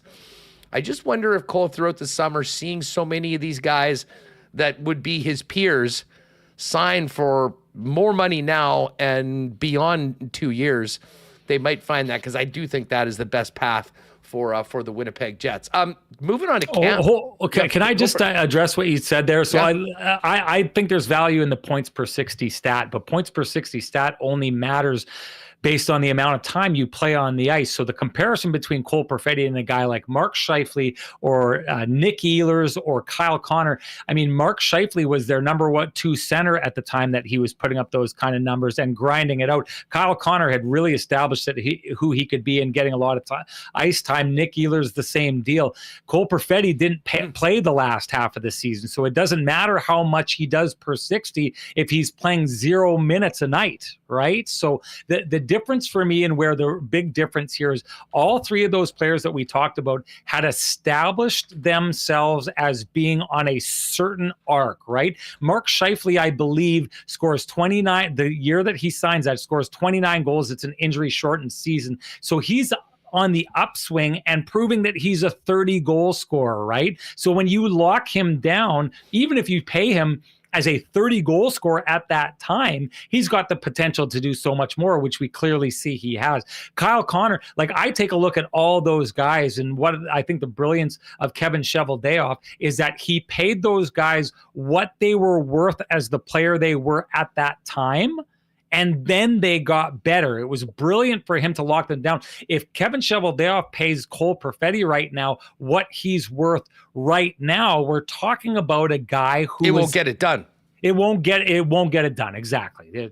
You cut me short, and you did so at a great time. That's everything I needed to say. Yeah, well, listen, I'm totally with you. I mean, and we will find out about the willingness of the Jets to commit to this player based on, what he showed at times. I mean, he did play 71 games, but he had a dreadful 20-game stretch and missed 11 games. Their side of the business will certainly be saying, look what this guy did when he was on the ice. Look how productive he is. Look where he fits into your roster this year. Let's figure it out. Anyways, I hope that it gets done before camp, because I think this is such an important camp for him to have that behind him, to go in and be able to really seize the opportunity that's there for him, I think is a big one. And then, of course, there are some other younger players that are going to sort of be arriving and saying, hey, you know what, don't forget about me. Who intrigues you coming into Penticton on the weekend as it pertains to what they might be able to do to get a little momentum going into camp and really take a shot at a roster spot? Yeah, it's funny. A lot of these young stars tournaments can be a little bit nothing burger, in my opinion, and have been for a number of years with the Winnipeg Jets. Not this year. And you heard Mark Scheifele, we just came from talking with him down at the arena. He's excited to see Brad Lambert. He is excited to see Solomonson. He's excited to see Chibrikov. He talked about Jaeger as well. And the reason is, for the first time, we're looking at guys who can go play in that tournament and really have a super solid shot of showing up into camp and continuing what they do in that tournament, and then maybe carry it into some momentum, to your point, to start putting some heat on some of the guys who are in the lineup right now. So those names that Mark Scheifele brought up, I'll be honest with you, and when he was talking about young guys pushing, I said, who are some guys who stand out? I didn't think he was going to single out anybody, but he singled out a number of those players, and the kind of players I think that we're all watching. Brad Lambert and Chibrikov, they played that one game. They did not look out of place in that game, but Brad Lambert, if there's a spot for him on the ice, it's probably in the top 6. I don't see Scott Arniel changing the way that this lineup is constructed, in the idea that third line of Adam Lowry's is going to continue to play that role, which means you're kind of in that locked in belt of a third line and then a top 6 and then whatever you want to make out of your fourth line. But Lambert probably has to be able to jump up into that second line if he wants to do it. sudden, if Cole Perfetti signs and comes to camp, he's probably there. Nikolai Ehlers is going to be established there, or Kyle Connor or Velarde if we're talking about the wings. So you're probably looking at having to try and walk in and do what Cole Perfetti was asked to do last year. And in the end, the coaches didn't think he could get it done. And that was anchor that second line as their centerman. So it's a big ask, but it's interesting to see him. I'm also interested to see if if Scott Arniel kind of gets to a place where the fourth line, he uses it as a place to harbor and maybe bring up and develop a little bit more talent rather than make the fourth line as it was last year, the third line light. You know what I mean? Just another line that was going to go out there and kind of grind you. Is Scott Arniel going to take a look at some of these guys and think, okay, maybe there's not room for Lambert on the second line, but maybe what we do is we take a bunch of young kids or a couple young kids, one, maybe two, and throw them on that line and see if they can't make some stuff happen there and give it a little bit of a different look and a little bit of a different feel than the team we had last year. Hey, Ren, when we get to the season and into the season, are you expecting Adam Lowry's line to remain intact this year? Do you think there might be some changes with obviously Appleton and Barron on his wings? Well, if it does change, they're going to go with a different philosophy and try, because what we saw from the third line, which was maybe a little bit of fool's gold at the beginning of the year last year, is that Niederreiter and Lowry and Mason Appleton especially came out and were shooting it up, right? They were putting points on the board like crazy. Now, as the year went on, that kind of dried up and they started to become a little bit of a zero-sum line, right? Like they were going to keep you from scoring. But even if you did eke out a goal, then there's a chance that you're going to lose the plus minus that night because that line wasn't really able to score a lot as the year went on. If you want to go with a different philosophy, maybe you move Nino Niederreiter up and try and bring some grit, and then maybe you bring other players down or give some younger players a chance there. My instinct tells me they're going to run that third line again, very similar to that. Maybe you replace Mason Appleton with someone else that you think can put the puck in the net a little bit more. But whoever that's going to be, they need to be able to replicate what Mason Appleton does very well, and that's use his speed to be the first man on the puck, to kind of be the first point of contact and allow a guy like Nino Niederreiter or Adam Lowry to be the second guy in and take that puck and keep stealing possession. That line is a brilliant possession line for the Winnipeg Jets. It really leads the charge. So my instinct tells me they're going to leave that line intact, and any kind of changes in style that they make, they're going to be making around that line. Yeah, no, I think you make a good point. I sort of misspoke. I said Barron. I was thinking that Barron is a guy that I think could absolutely play a role on that line if you did move a Nino up. And listen, I know there's a lot of people that have been trying to push Mason Appleton down.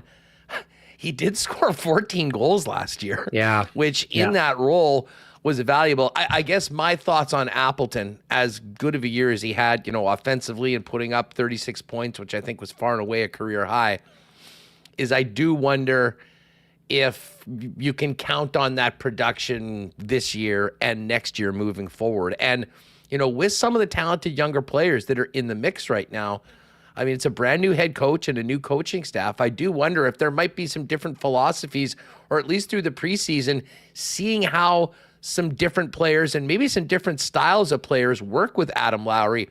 But to your point, I mean, that was such a pillar of the team. I mean, that was something that Rick Bowness would continually lean on.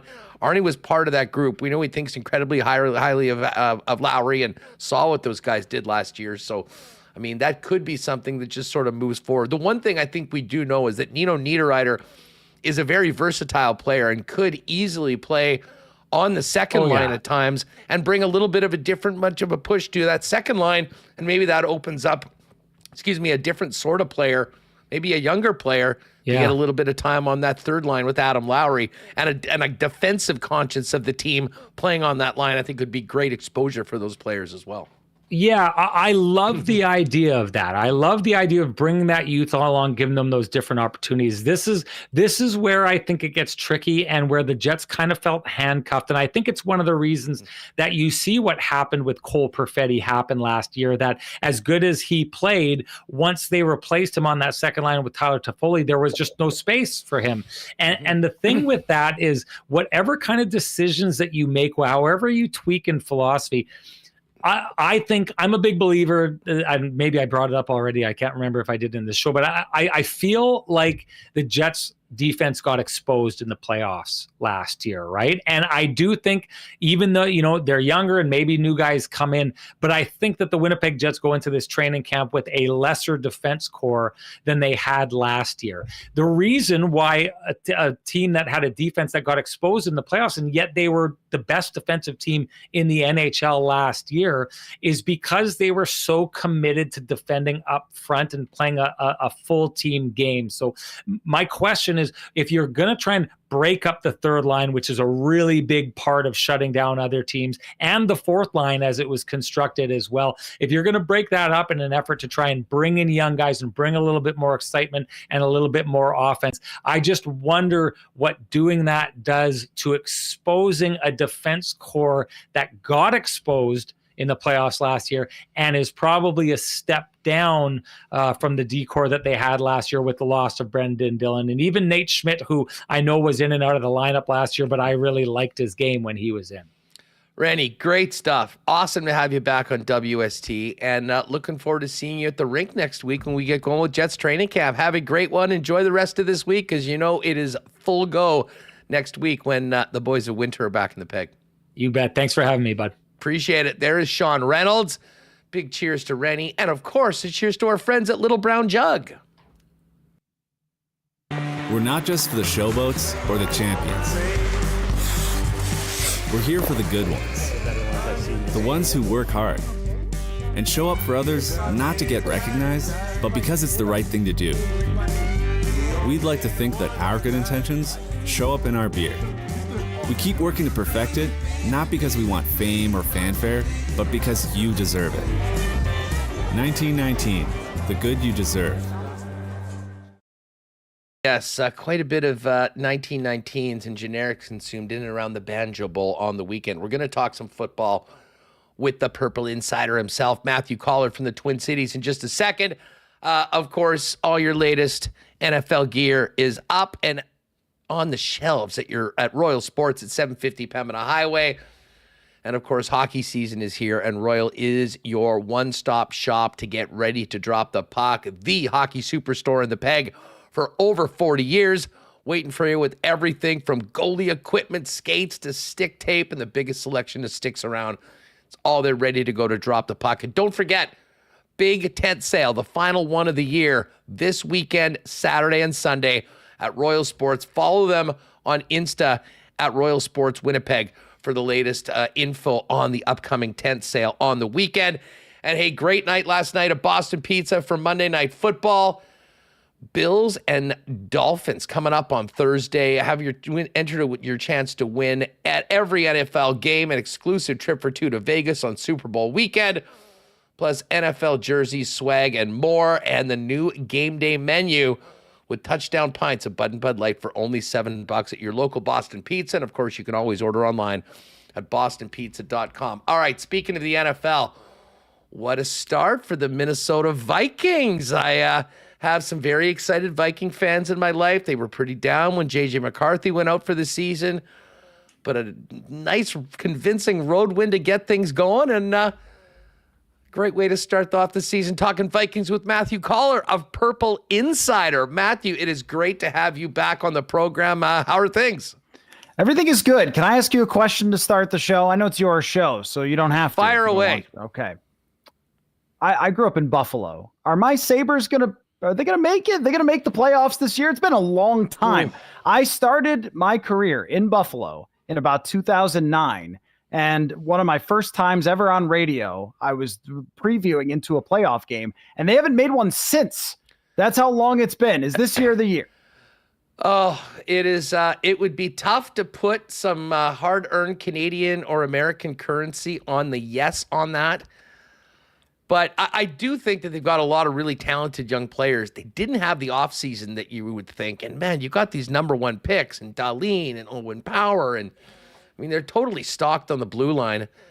It just hasn't happened. And I'll say this, and this is part of the reason why I kind of feel for Bills fans, even though as a Chiefs guy, they've had some heartbreak at the hands of my team. But that fan base, and you would know it well from being there. I mean, that is as good of a sports town as there is in North America. And the one thing we could all agree on, those long-suffering hockey fans in Buffalo deserve a lot better than what they've been served up for the last 12 years by Buffalo. It's been so bad.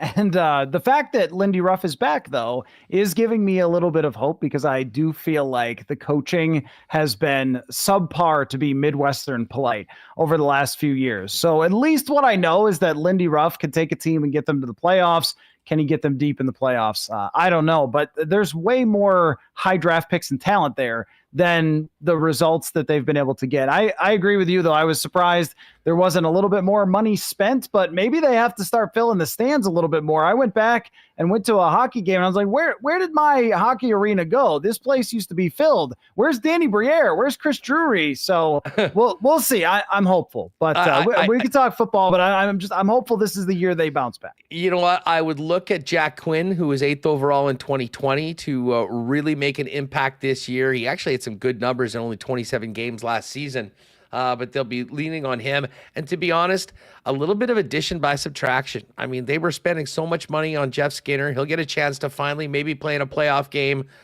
riding shotgun with the Oilers right now. But it is time for that younger generation of these top guys to take that next step when it comes to the Sabres. We thought maybe that this might be a leader of a new generation taking over the Minnesota Vikings this year. And J.J. McCarthy then got injured in the preseason, and it was so much for that. But when we talk about the opening game and how the team looked, take us through training camp and the anticipation, the excitement about J.J. McCarthy, the injury that cost him this season, and how the Vikings move forward into week one before we even got to the season. Yeah, it was a very interesting training camp, because J.J. McCarthy did not take many first-team reps all the way up to the point of the first preseason game. It was Sam Darnold from OTAs to minicamp and then all the way through at that point. And I think when they started the offseason, we all thought, all right, we're not going to see J.J. McCarthy for a long time, because he was struggling a lot with the footwork. He was struggling a lot with the accuracy, and that's to be expected. He was only 21 years old coming out in the draft and hadn't thrown that many passes in his college career. But then the light went on for him, and what he was starting to do on a daily basis in practice, and then you saw it in the one preseason game.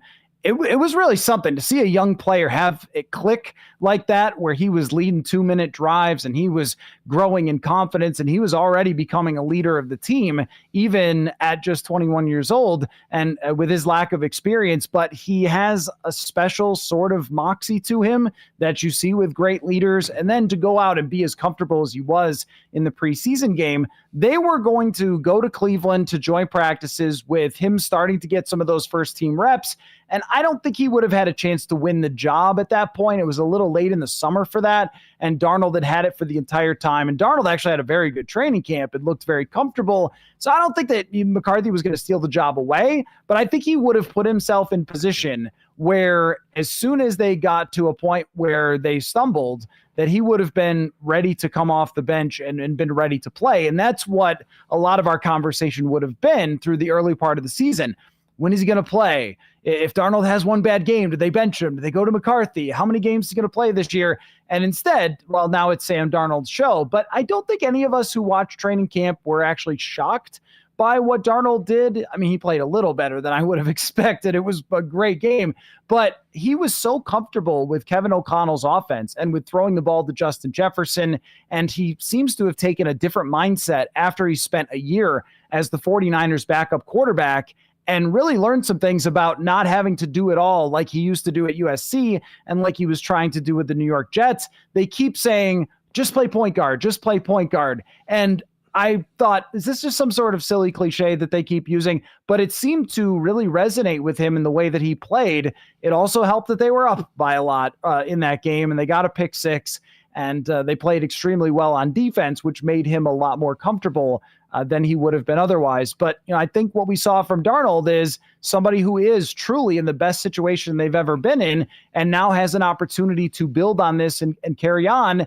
and try to put them in playoff contention. One game doesn't mean that's what you're going to be forever. It doesn't mean that in any sport, but I thought it was a huge boost to his confidence for him being QB1, at least for 2024. You're so right. I mean, this is, such a unique situation. I mean, a quarterback coming in on a one-year deal, knowing that the next guy is here and then gets hurt. So he's got 1 year to completely elevate his stock in the National Football League for wherever he goes next. And I would say he's in the best situation and opportunity of his career when you think about the coaching staff, the offense, and the weapons, starting with Justin Jefferson. You'll get a kick out of this. So I'm at the local down the street with a bunch of my buddies watching the opening game. And we've got all the 7 games on. We have the sound on for the Vikings. And a couple of my close friends that are Viking fans were just going nuts through the first half, and Darnold was just hitting. I think he had the first 12 or 13 completions. Yep. It took all of one quarter for Sam Darnold to be renamed Sammy Darts. And Sammy Darts was the hit of the Viking contingent on the weekend, and he really did look good. Now, many will ask, okay, you did it against the New York Giants, who did not look good in almost any aspect, but I don't think there's any other way, considering what the Vikes went through in training camp and their current situation, that this was a great way to start the season, especially when it comes to confidence for that offense and Sammy Darts. Sammy Darts. That's good. Well, so I think that anybody who's being rational at all, which your friends don't have to be, but from my perspective, we know that Sammy Darts is going to have his up and down moments. He always has throughout his career. There's other times where in his career he has started out the season extremely good. In 2021, he did for Carolina, and they thought they got a steal from the New York Jets, and then he ends up having a pretty miserable season overall. So you can't really jump the gun here and say, oh, wow, this guy is going to take them to the playoffs. At the same time, one thing that we have seen pretty consistently around the NFL, and Baker Mayfield is a very good example of this, so is Geno Smith, of guys who are talented, but the needle can be pushed one way or another by what's around them. I think that if you could put Patrick Mahomes on the New York Giants, they probably win that game anyway because he's just that good. Well, that's the case for maybe 2 or 3 quarterbacks in the entire league. You have these guys who are maybe the 15th to 20th best quarterback in the league that if everything goes right for them and they have coaches who believe in them and set up everything the right way. They ran the ball incredibly well, which cannot be downplayed how important it is to have Aaron Jones there. They mostly blocked it up pretty well. Their offensive tackles are really good. And then they have the best wide receiver in the NFL in Justin Jefferson. When you put all of that together, you can see someone with Sam Darnold's talent. If you have a quarterback who just doesn't have any skill and he's got a couple of good games, you go, okay, well, that's eventually going to come back to bite him. But Darnold does have a remarkably good arm. You saw it with the 44-yard throw to Justin Jefferson. That's what we saw in training camp over and over. So I think what they're trying to do here is play a very safe style of football for about 90% of the plays. And the other 10% are, all right, Sam, bring out the cannon. Start, throw it downfield a couple of times. The problem is when you play better teams, it's hard to play that way.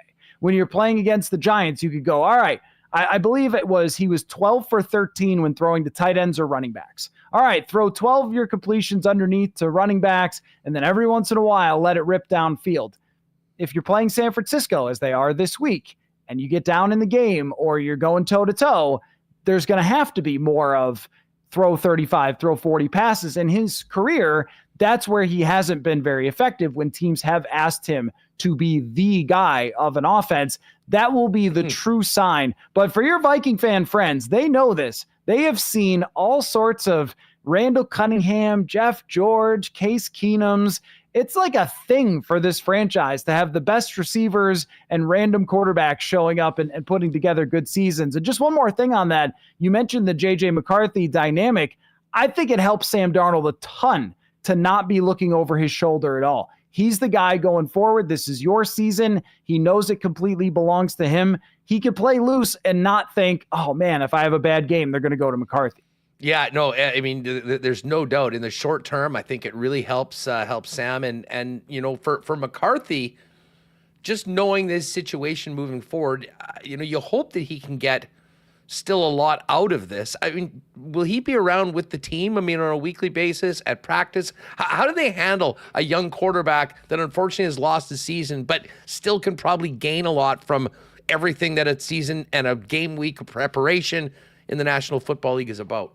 It's very much a trying to find the silver lining in this, because everyone wanted the guy to play and he wanted to play and the coaches wanted him to play, but he's going to be able to be in all of the meetings and he's actually going to meet with Kevin O'Connell. O'Connell told us this each week to go over, this is why this play worked. This is why it didn't work. This is our intent. He's going to be in that quarterback room, helping Sam Darnold, working with him, seeing how he prepares and being there. Nick Mullins is another guy, journeyman quarterback who, no one really thinks too much about, but really knows this offense inside and out. That's a great guy to be around. And both of them too, Darnold and Mullins, have been through the ups and downs and the rigor of an NFL season, and they've seen how much adversity you go through on a week-to-week basis. So he's going to see that too, what it's like to blow somebody out, but also what it's like to get blown out, which I'm sure will happen to them at some point. And McCarthy is a guy who hasn't lost a lot of football games in his life. I believe it's one since high school that he's lost, and that's it. Well, he's going to see what it's like inside an NFL building after you lose, but he doesn't have to see it with all the pressure. He can prepare, he can go through this season and understand how the NFL works inside and out without feeling everybody critiquing, debating, the Stephen A. Smith yelling about an interception from J.J. McCarthy. He can wait a year in order to deal with that, and I always have been a huge proponent of quarterbacks who are drafted waiting a year. Look how terrible they all looked yesterday. I'm very big on the quarterback development and that being a major thing that most guys need, CJ Stroud being the outlier, but most of them need it. So I think that this season can actually be really, really helpful for him. And then the other thing too is, based on the recovery of the meniscus, he can come back not to practice, not participating in practice, but he could start working on the side on footwork and all those things before even the season comes to an end. So he's going to have an entire offseason fully healthy, ready to go, and then take over next year as the franchise quarterback. Matt Coller, Purple Insider, with us on Winnipeg Sports Talk, discussing week 1 for the Minnesota Vikings. Just quickly, I wanted to ask you about the North overall, but Aaron Jones, and it's just bizarre to see him in purple. I mean, after that, all those years in Green Bay, great start. I do wonder if this is sort of the running attack, a balanced, well, listen, the game script and the score is obviously going to change what you have to do. And you might not have as much success running the football against San Francisco in week 2 as you did against the Giants in week 1. But what did you make of how he looked, how he fits with this team, and how big a part of this offense will the run game and Aaron Jones be? His fit, very good. Very good. I've seen Aaron Jones do terrible things to the Minnesota Vikings over the last few years. He averaged almost 6 yards a carry in his career against the Vikings. We have seen him completely destroy them single-handedly at times, and it felt like that was kind of what he did to the New York Giants. The first touchdown that he scored was really special, the way he bounced it outside and read the blocking. The burst is still there, and I saw it in training camp, and I felt like he looked really quick, but you don't really know until he gets out there and everybody's playing at full speed. And then when you saw it, okay, it's there. There is something with him that I don't know how to describe exactly, whether it's quick twitch muscles or whether it's instincts or the ability to read something makes him look faster because he can read it so quickly. This guy is special. He is a different running back. That position just gets downplayed and downplayed and downplayed until you see on a run that could have been -2 instead it's 3 yards, or on a play that should have been 3 yards that turns into 19 yards. And that's what Aaron Jones is capable of doing. I think everything really plays off of that. This is kind of throwbacky a little bit in terms of how I feel about it, but the pass has to play off the run. When you have Sam Darnold as your quarterback, he still has weaknesses, and they were able to run a good amount of play actions, a good amount of short stuff, and then force the New York Giants to try to stop Aaron Jones. And in one of their touchdown drives, he has back-to-back runs. One goes for 19 yards, one goes for 12 yards, sets them up, and they end up scoring a touchdown. that's the type of stuff that they've been missing over the last couple of years that they need really badly. So I think as of week 1, he's looked great. Now, week after week after week, how are they going to make sure that they keep him healthy? We did not see a lot from Ty Chandler, their backup running back. That was every fantasy show was saying to me, is Ty Chandler going to be a great handcuff? And I'm like, I don't know. I guess we're going to have to find out. But I didn't really think so. I thought they were going to lean heavy on Aaron Jones. That's what they've done so far. So his durability throughout the season for a guy that usually doesn't carry the ball 250 times a year is going to be incredibly important for them. Matt, what do you think of the defense? And again, like, how is the defense poised to move up a few weight classes against that 49er team that ran all over a pretty damn good Jet unit last night on MNF? Yeah, it's, I think, hard to figure out when the other quarterback is Daniel Jones because they did a great job pressuring him. They did a great job in coverage, but also how much of that was fueled by him. It's sort of like when you score 6 goals against the AHL goalie who has to fill in. You go, wait, were we great, or does that guy just not really belong in this league? And the answer is, I'm not really sure. I mean, they have built a defense, though, that, in my opinion, is much better than it was last year. Because they have added more depth to the pass rush than they had last year, where what you saw last season, it made a lot of headlines. Brian Flores was just pushing that blitz button over and over again because he really only had one guy last year who could rush the passer. In this game, we saw 4 or 5 guys who were able to get after Daniel Jones, and it wasn't just, hey, Daniil Hunter, you do all of it, and then maybe we'll hope somebody else gets home on a blitz. This was Jonathan Grenard. Andrew Van Ginkel makes a great play. Jihad Ward was a guy they picked up late in free agency who we didn't think too much about at all, and then was really good in this game. They need everybody to step up across this much deeper group. And then really the secondary, they've added 2 veteran corners who, Stephon Gilmore is older, Shaq Griffin is older, but these are veteran players. And what's interesting to me about this team is there's a lot of discussion about what they're going to be in the future because of J.J. McCarthy. But when you look at this defense, there are no unproven players that they're asking to do something they've never done before. It's a lot of veterans who they have sample sizes on. So I think they can carry on. The 49ers are a different beast, though, man. Wow. What they did to the Jets with their backup running back. Holy cow. Kyle Shanahan has broken the code of the NFL. I don't know how he does it. So I don't ever have incredibly high expectations when you play against the 49ers. But what I would say is last year when they played against Brock Purdy, they did win the game. But also just Brock Purdy wasn't that comfortable because Flores threw a lot of different looks at them and he makes a lot of changes from week to week. So it might be a better game than you would normally expect on paper. Well, it's certainly a huge test, but they got a big win on the road. It looked good doing it. Matt, what do you make of the week 1 takeaways from the NFC North, and in particular the Packers? And listen, I've got a lot of respect for the Packers. I think they've got a great team. They are young. Jordan Love is great. To me, it is absolute negligence that they're in the position that they're in right now with Love being out. And Malik Willis is the guy that they're turning to. I'm amazed he had another opportunity in the league after blowing out so quickly in Tennessee. I mean, that was tough to lose the game. But if they're actually going to be going forward with this guy for the next 3 or 4 weeks, they could be in a massive hole by the time Love gets healthy. Right. And I think with Malik Willis, when I did see him play for Tennessee, he was in 1 or 2 games a few years ago, and he just got sacked every time. And then I thought it was kind of, oh, yeah, okay, when he gets out there for just throw a Hail Mary, man, just get rid of and he's sacked. Like, okay, I think that's what they're kind of in for there. They also didn't really impress me with their run game. They had a few good runs from Josh Jacobs, but their offensive line doesn't seem quite as good as it's been in years past. And they made a big deal about how great it is to not have a true number 1 wide receiver. Tell you who you're never going to convince of that. Someone who covers the Vikings and Justin Jefferson. No, it's actually much better to have a true number 1 wide receiver. Can Malik Willis distribute the ball as confidently as Jordan Love? No, of course he can.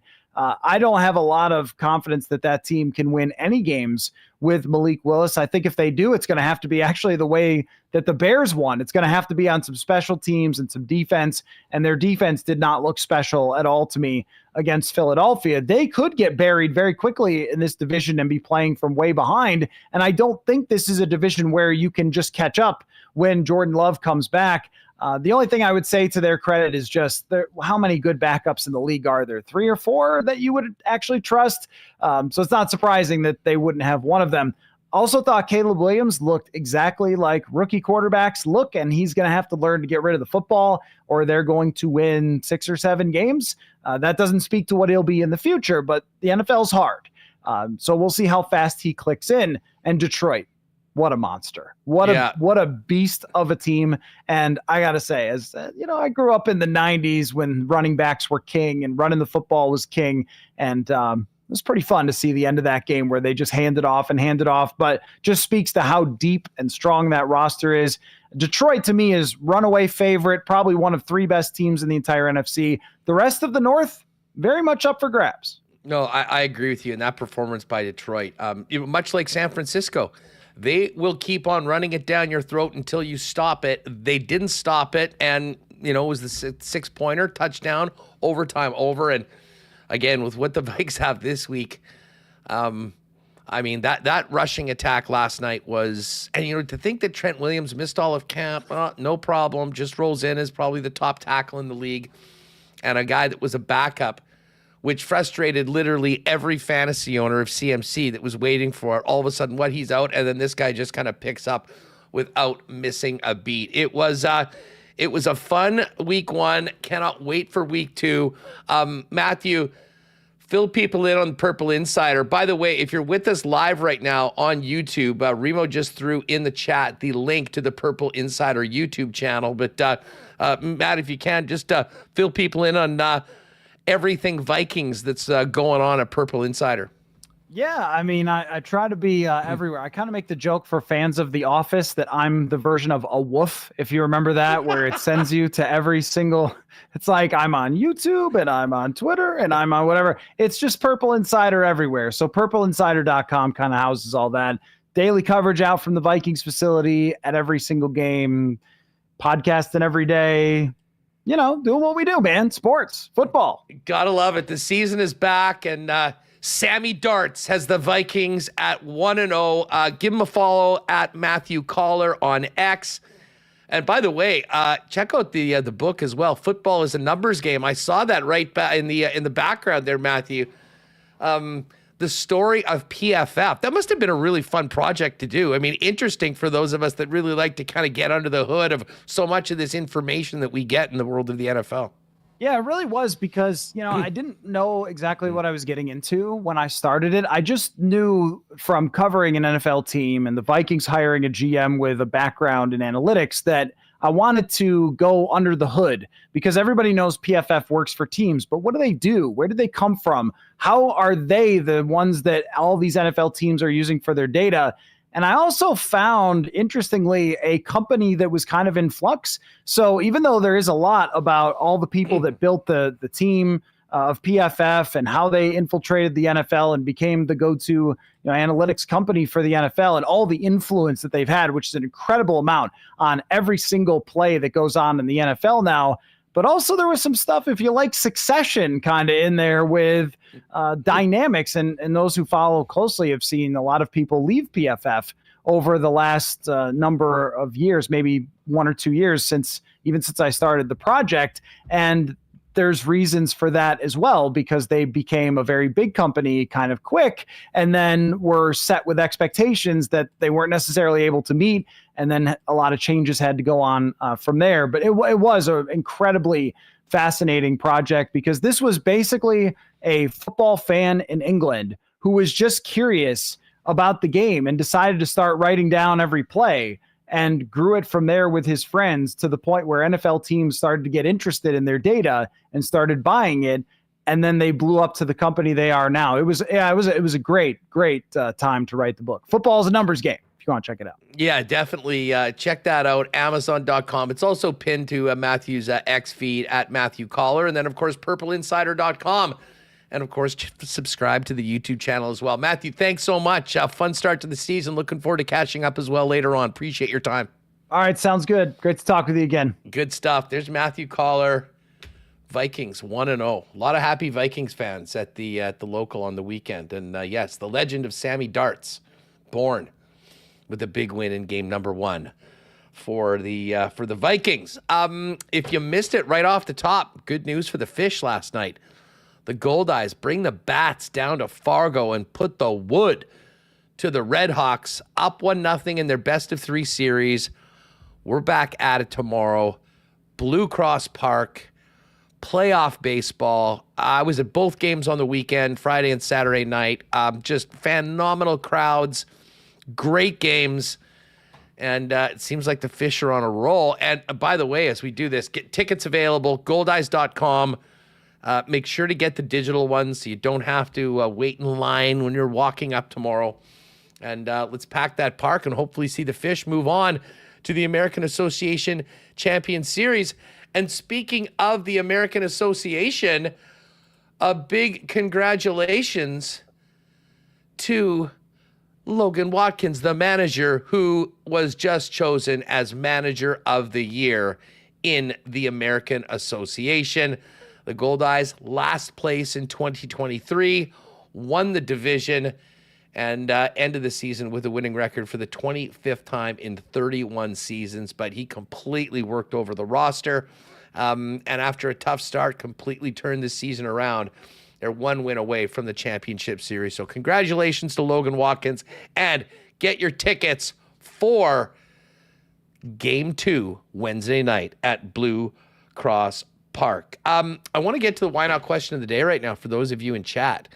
And this is for, like, are you buying or selling the Vikings as a team that can potentially make the playoffs this year? I know they were certainly the longest shot to win the division. And I think there was many concerns about what they were going to get quarterbacking wise from Sam Darnold. Is it going to be Sammy Darts, or will it be the Sam Darnold of seeing Ghost with the Jets or the Carolina Panthers? Pretty nice start, though. For all you Viking fans, why not question of the day for Not Autocorp at Waverly and McGillivray? Are you buying or selling the Vikings this year as a potential playoff team? Let us know in the chat. We will get into a little bit of golf on the weekend, or I guess tomorrow on the Lock Shop. But for our Breezy Bend Golf Report, it is all systems go for the President's Cup in 2 weeks. The biggest golf event ever in Canada will be held with stars of the PGA Tour, 3 Canadians on the international team, Captain Mike Weir.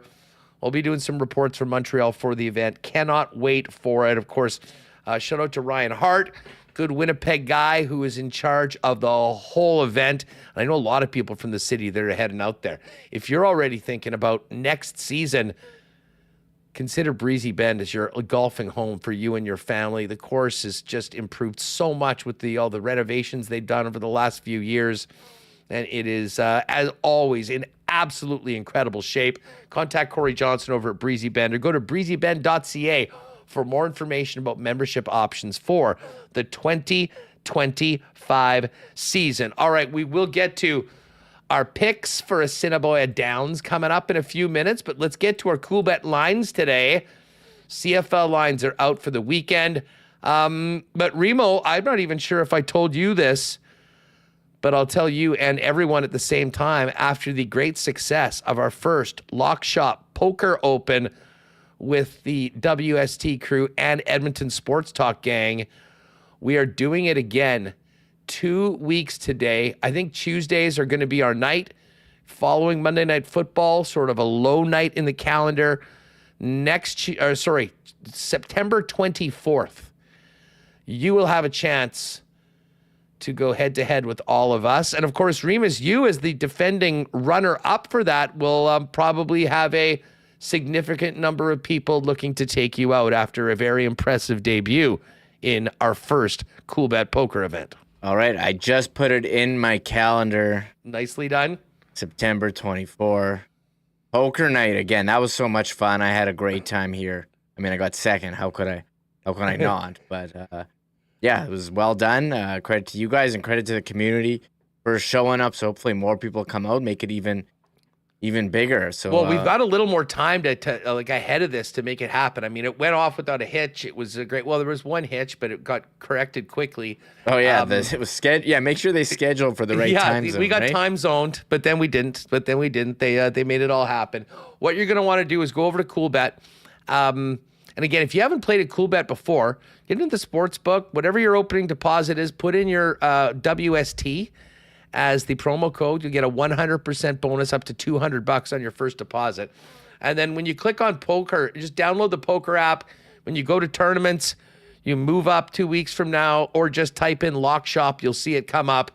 Enter, reserve your spot in the tourney. 2 weeks today with myself, Remis, Dusty, Iwanek, and the crew from both Winnipeg and Edmonton Sports Talk. Speaking of Coolbet, lines are out for the NFL.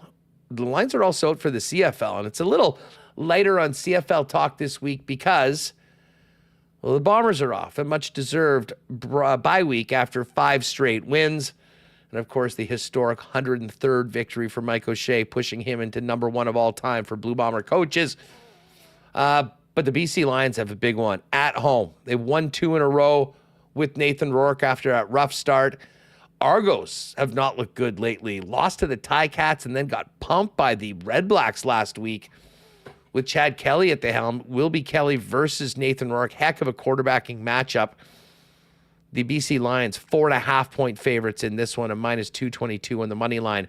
Ottawa is a 5-point favorite in the hammer against the Ticats at -222. And the Alouettes, 5.5-point favorites in Calgary against the Stamps in the late Saturday game. Interesting that all 3 games are in between 4.5 and 5.5, when we've barely had lines getting to 3 in the great matchups we had for Labor Day weekend, and of course the rematch week last week. CFL futures right now just took BC a couple games to win, and they've passed the Montreal Alouettes. I guess beating Montreal in Montreal was a big statement game. BC's the favorite right now at +230, Montreal at +250, and our Winnipeg Blue Bombers third at 4-1 right now. Ottawa's at 525, Argos 8-1, Riders 11-1, and the Elks keep on moving up, 36-1 last week. Now they're just 25-1. Man, those games with the Bombers and Elks are going to be fun coming up in a couple weeks once the bye week is finished. And as far as NFL goes, all the lines are up for week 2 in the NFL. We'll go through those as we get closer to the weekend. But for Thursday night football, we got a beauty. Bills and Dolphins, AFC East rivalry. Miami, 2.5-point favorites.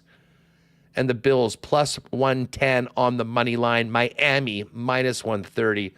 What a week for the Dolphins, Reem? I mean, the Tyreek Hill incident, the comeback win over the Jags. Reek was on CNN last night being interviewed by Caitlin Collins, and then they turn it around and play again on Thursday. Yeah, curious how that's going to go for Miami getting the win over Jacksonville. The Bills, they ended up getting there, winning. So Josh Allen doing Josh Allen things, running for touchdowns, throwing for touchdowns, but the Dolphins at home, watch out for them. And yeah, everyone's still talking about Tyreek Hill, the body cam footage. That was crazy. Coming out. It's crazy. Yeah, that's crazy that just like comes out and you can see it. Like a lot of parties, well, I don't know if I want to get into that, but maybe everyone could have acted a bit differently. I think that's a very fair assessment. Everyone involved didn't look particularly great. The one thing I couldn't believe, speaking of those body cams, is just how good the footage and the cameras were. Yeah. I mean, those are next level body cam. Like in Miami-Dade, they're probably doing that because of all the content they get for cops type shows. But anyways, wasn't a particularly good look for those guys. And Tyreek Hill probably could have avoided that entirely had he behaved a little differently. But I have a feeling this is not the last we hear about this. And certainly with Tyreek Hill doing the news run to places like CNN, we'll certainly hear more about it. Tyreek, for his part, had that 80-yard touchdown pass that completely turned things around in the game against the Jacksonville Jaguars. Still can't believe the Jags lost that game. They did cover, however, so not that mad about it. Of course, tune into Lock Shop Thursday and especially Friday for our best bets in the week for the National Football League. All right, Remo. it's time to get ready for some live racing at the track.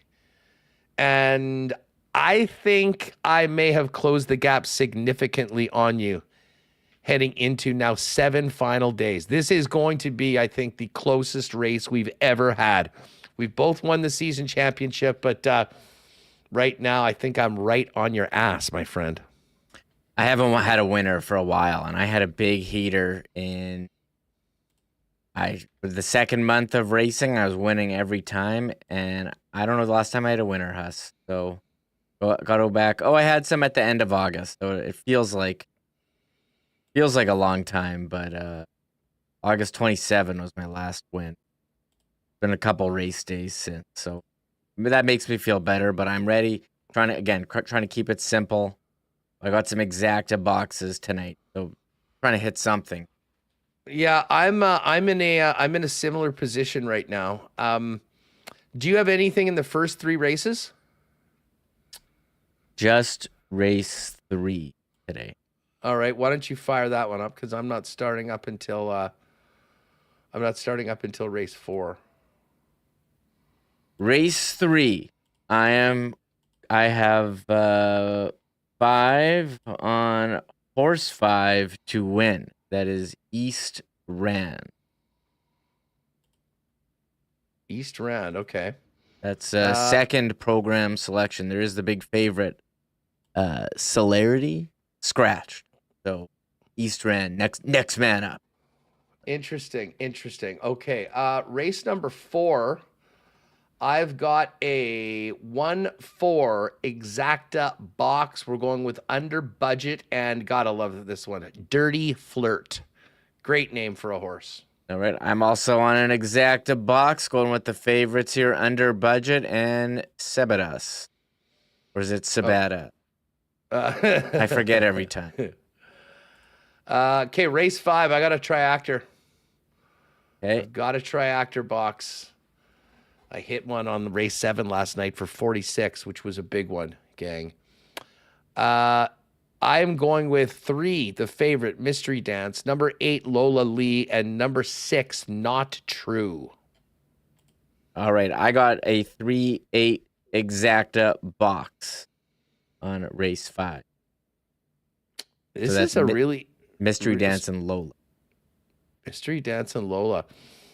Race 6 is wild. It seems to be so close. No consensus of the program selections, no consensus of the AI smart picks, other than the 4 horses that were going to be in it. I will do the exactor box, $2 exactor box on Dino's Cape and Lieutenant Norm, 1 and 5 for that one. I don't have this, but I'm debating picking Lieutenant Norm to win. I've won on Lieutenant. You know what? I don't like my last pick. I'm taking Lieutenant Norm to win. You may change it. All right, I like it. I have on race 7. I have a 1-8, just straight exacta, not a box, no show, no call, and JL Cooper. Yeah, two pretty significant. I like that actually. Scratches. Too. Although Banker's Day and Moonman Rules were 25-1. I mean, no show, no call is such a huge favorite. He's opening at 2-5. That's certainly going to be the way. I guess No Magic right now is like, I don't mind picking riffs. Okay, here's my tractor for this final race. We'll go with the favorite, and it would be great if he didn't actually win. That would certainly help our cause here. But 1-8, and we'll add in 4 pick and riffs. Hopefully we can bang out another winner on race 7 again today, like we did yesterday. It is getting tight in the WST Assiniboia Downs Handicapping Challenge. 7 live racing days left, including today, 7:30 p.m. Parade to Post. Tonight's the night to get out to the track. Tomorrow we do the Gold Eyes playoff game down at Blue Cross Park. Fun show today. Nice to kind of get back into the hockey groove, Remo. The Stephen Ellis conversation was great, as we get into prospects camp, and fun chatting about some of the other big stories heading into camp with the Ren Dog, who was back on today. Yeah, crazy to have Rennie on and be like, so Rennie, how was the skate? Who do you talk to? Feel like we haven't done that. Over the lines. Yeah, we're not at training camp lines, although I did see some Oilers reporters talking about who like Jeff Skinner was skating with. I think for the Jets, it's, we talk about the Rennie, it's pretty much the same team, not a lot of changes. Just, Brendan Dillon and Nate Schmidt. And Nate Schmidt was a healthy scratch for a lot of the season. So we'll see if, Ville Heinola, he did speak to reporters. He's looking to make an impact this year. Do the same thing he did in camp last year, which was earn a spot on the team. Yeah, so hey, I'm ready for it. And the young stars on the ice tomorrow at Hockey for All Center. So we're getting into the swing of things here. A lot of fun coming up as we count down to the start of the 2024-25 season. Yeah, it is the long wait for hockey is pretty much done. We'll be focusing in on the rookie camp, Young Stars tournament on the weekend, and then the NHL is back in Winnipeg next week, Winnipeg Jets training camp. And, of course, Fan Fest on the 21st. We will be there. I think we're also going to do our show there on the 20th, on Friday, heading into Fan Fest on the weekend. So lots of excitement. I think we're going to have Kyle Ballharry as well jump on the program tomorrow to fill us in on all the exciting things happening promo-wise for the club coming into next season. That is going to do it for us. Huge thanks to all of our great sponsors. Don't forget the Princess Auto, the Mega Blaster sale on right now. Biggest deals of the year. Check out princessauto.com for all of that. All of our other sponsors that make this day happen, the show happen each and every day. We appreciate them and all of you for hanging around with us live on YouTube and, of course, on the podcast. Join us tomorrow. We've still got Mike McIntyre coming up this week, Murata Tesh as we get closer to the camp, and much more on the Winnipeg Jets as the season and training camps officially get underway. For Michael Remis, I'm Andrew Paterson. Have a great night. Thanks for being with us, and we'll catch you tomorrow on Goldeye's Playoff Day here on WST. Oh, my God! Oh! Shut it down! Let's go home! Thanks for tuning in to Winnipeg Sports Talk Daily. Make sure to subscribe on YouTube and your favorite podcast feed at winnipegsportstalk.com.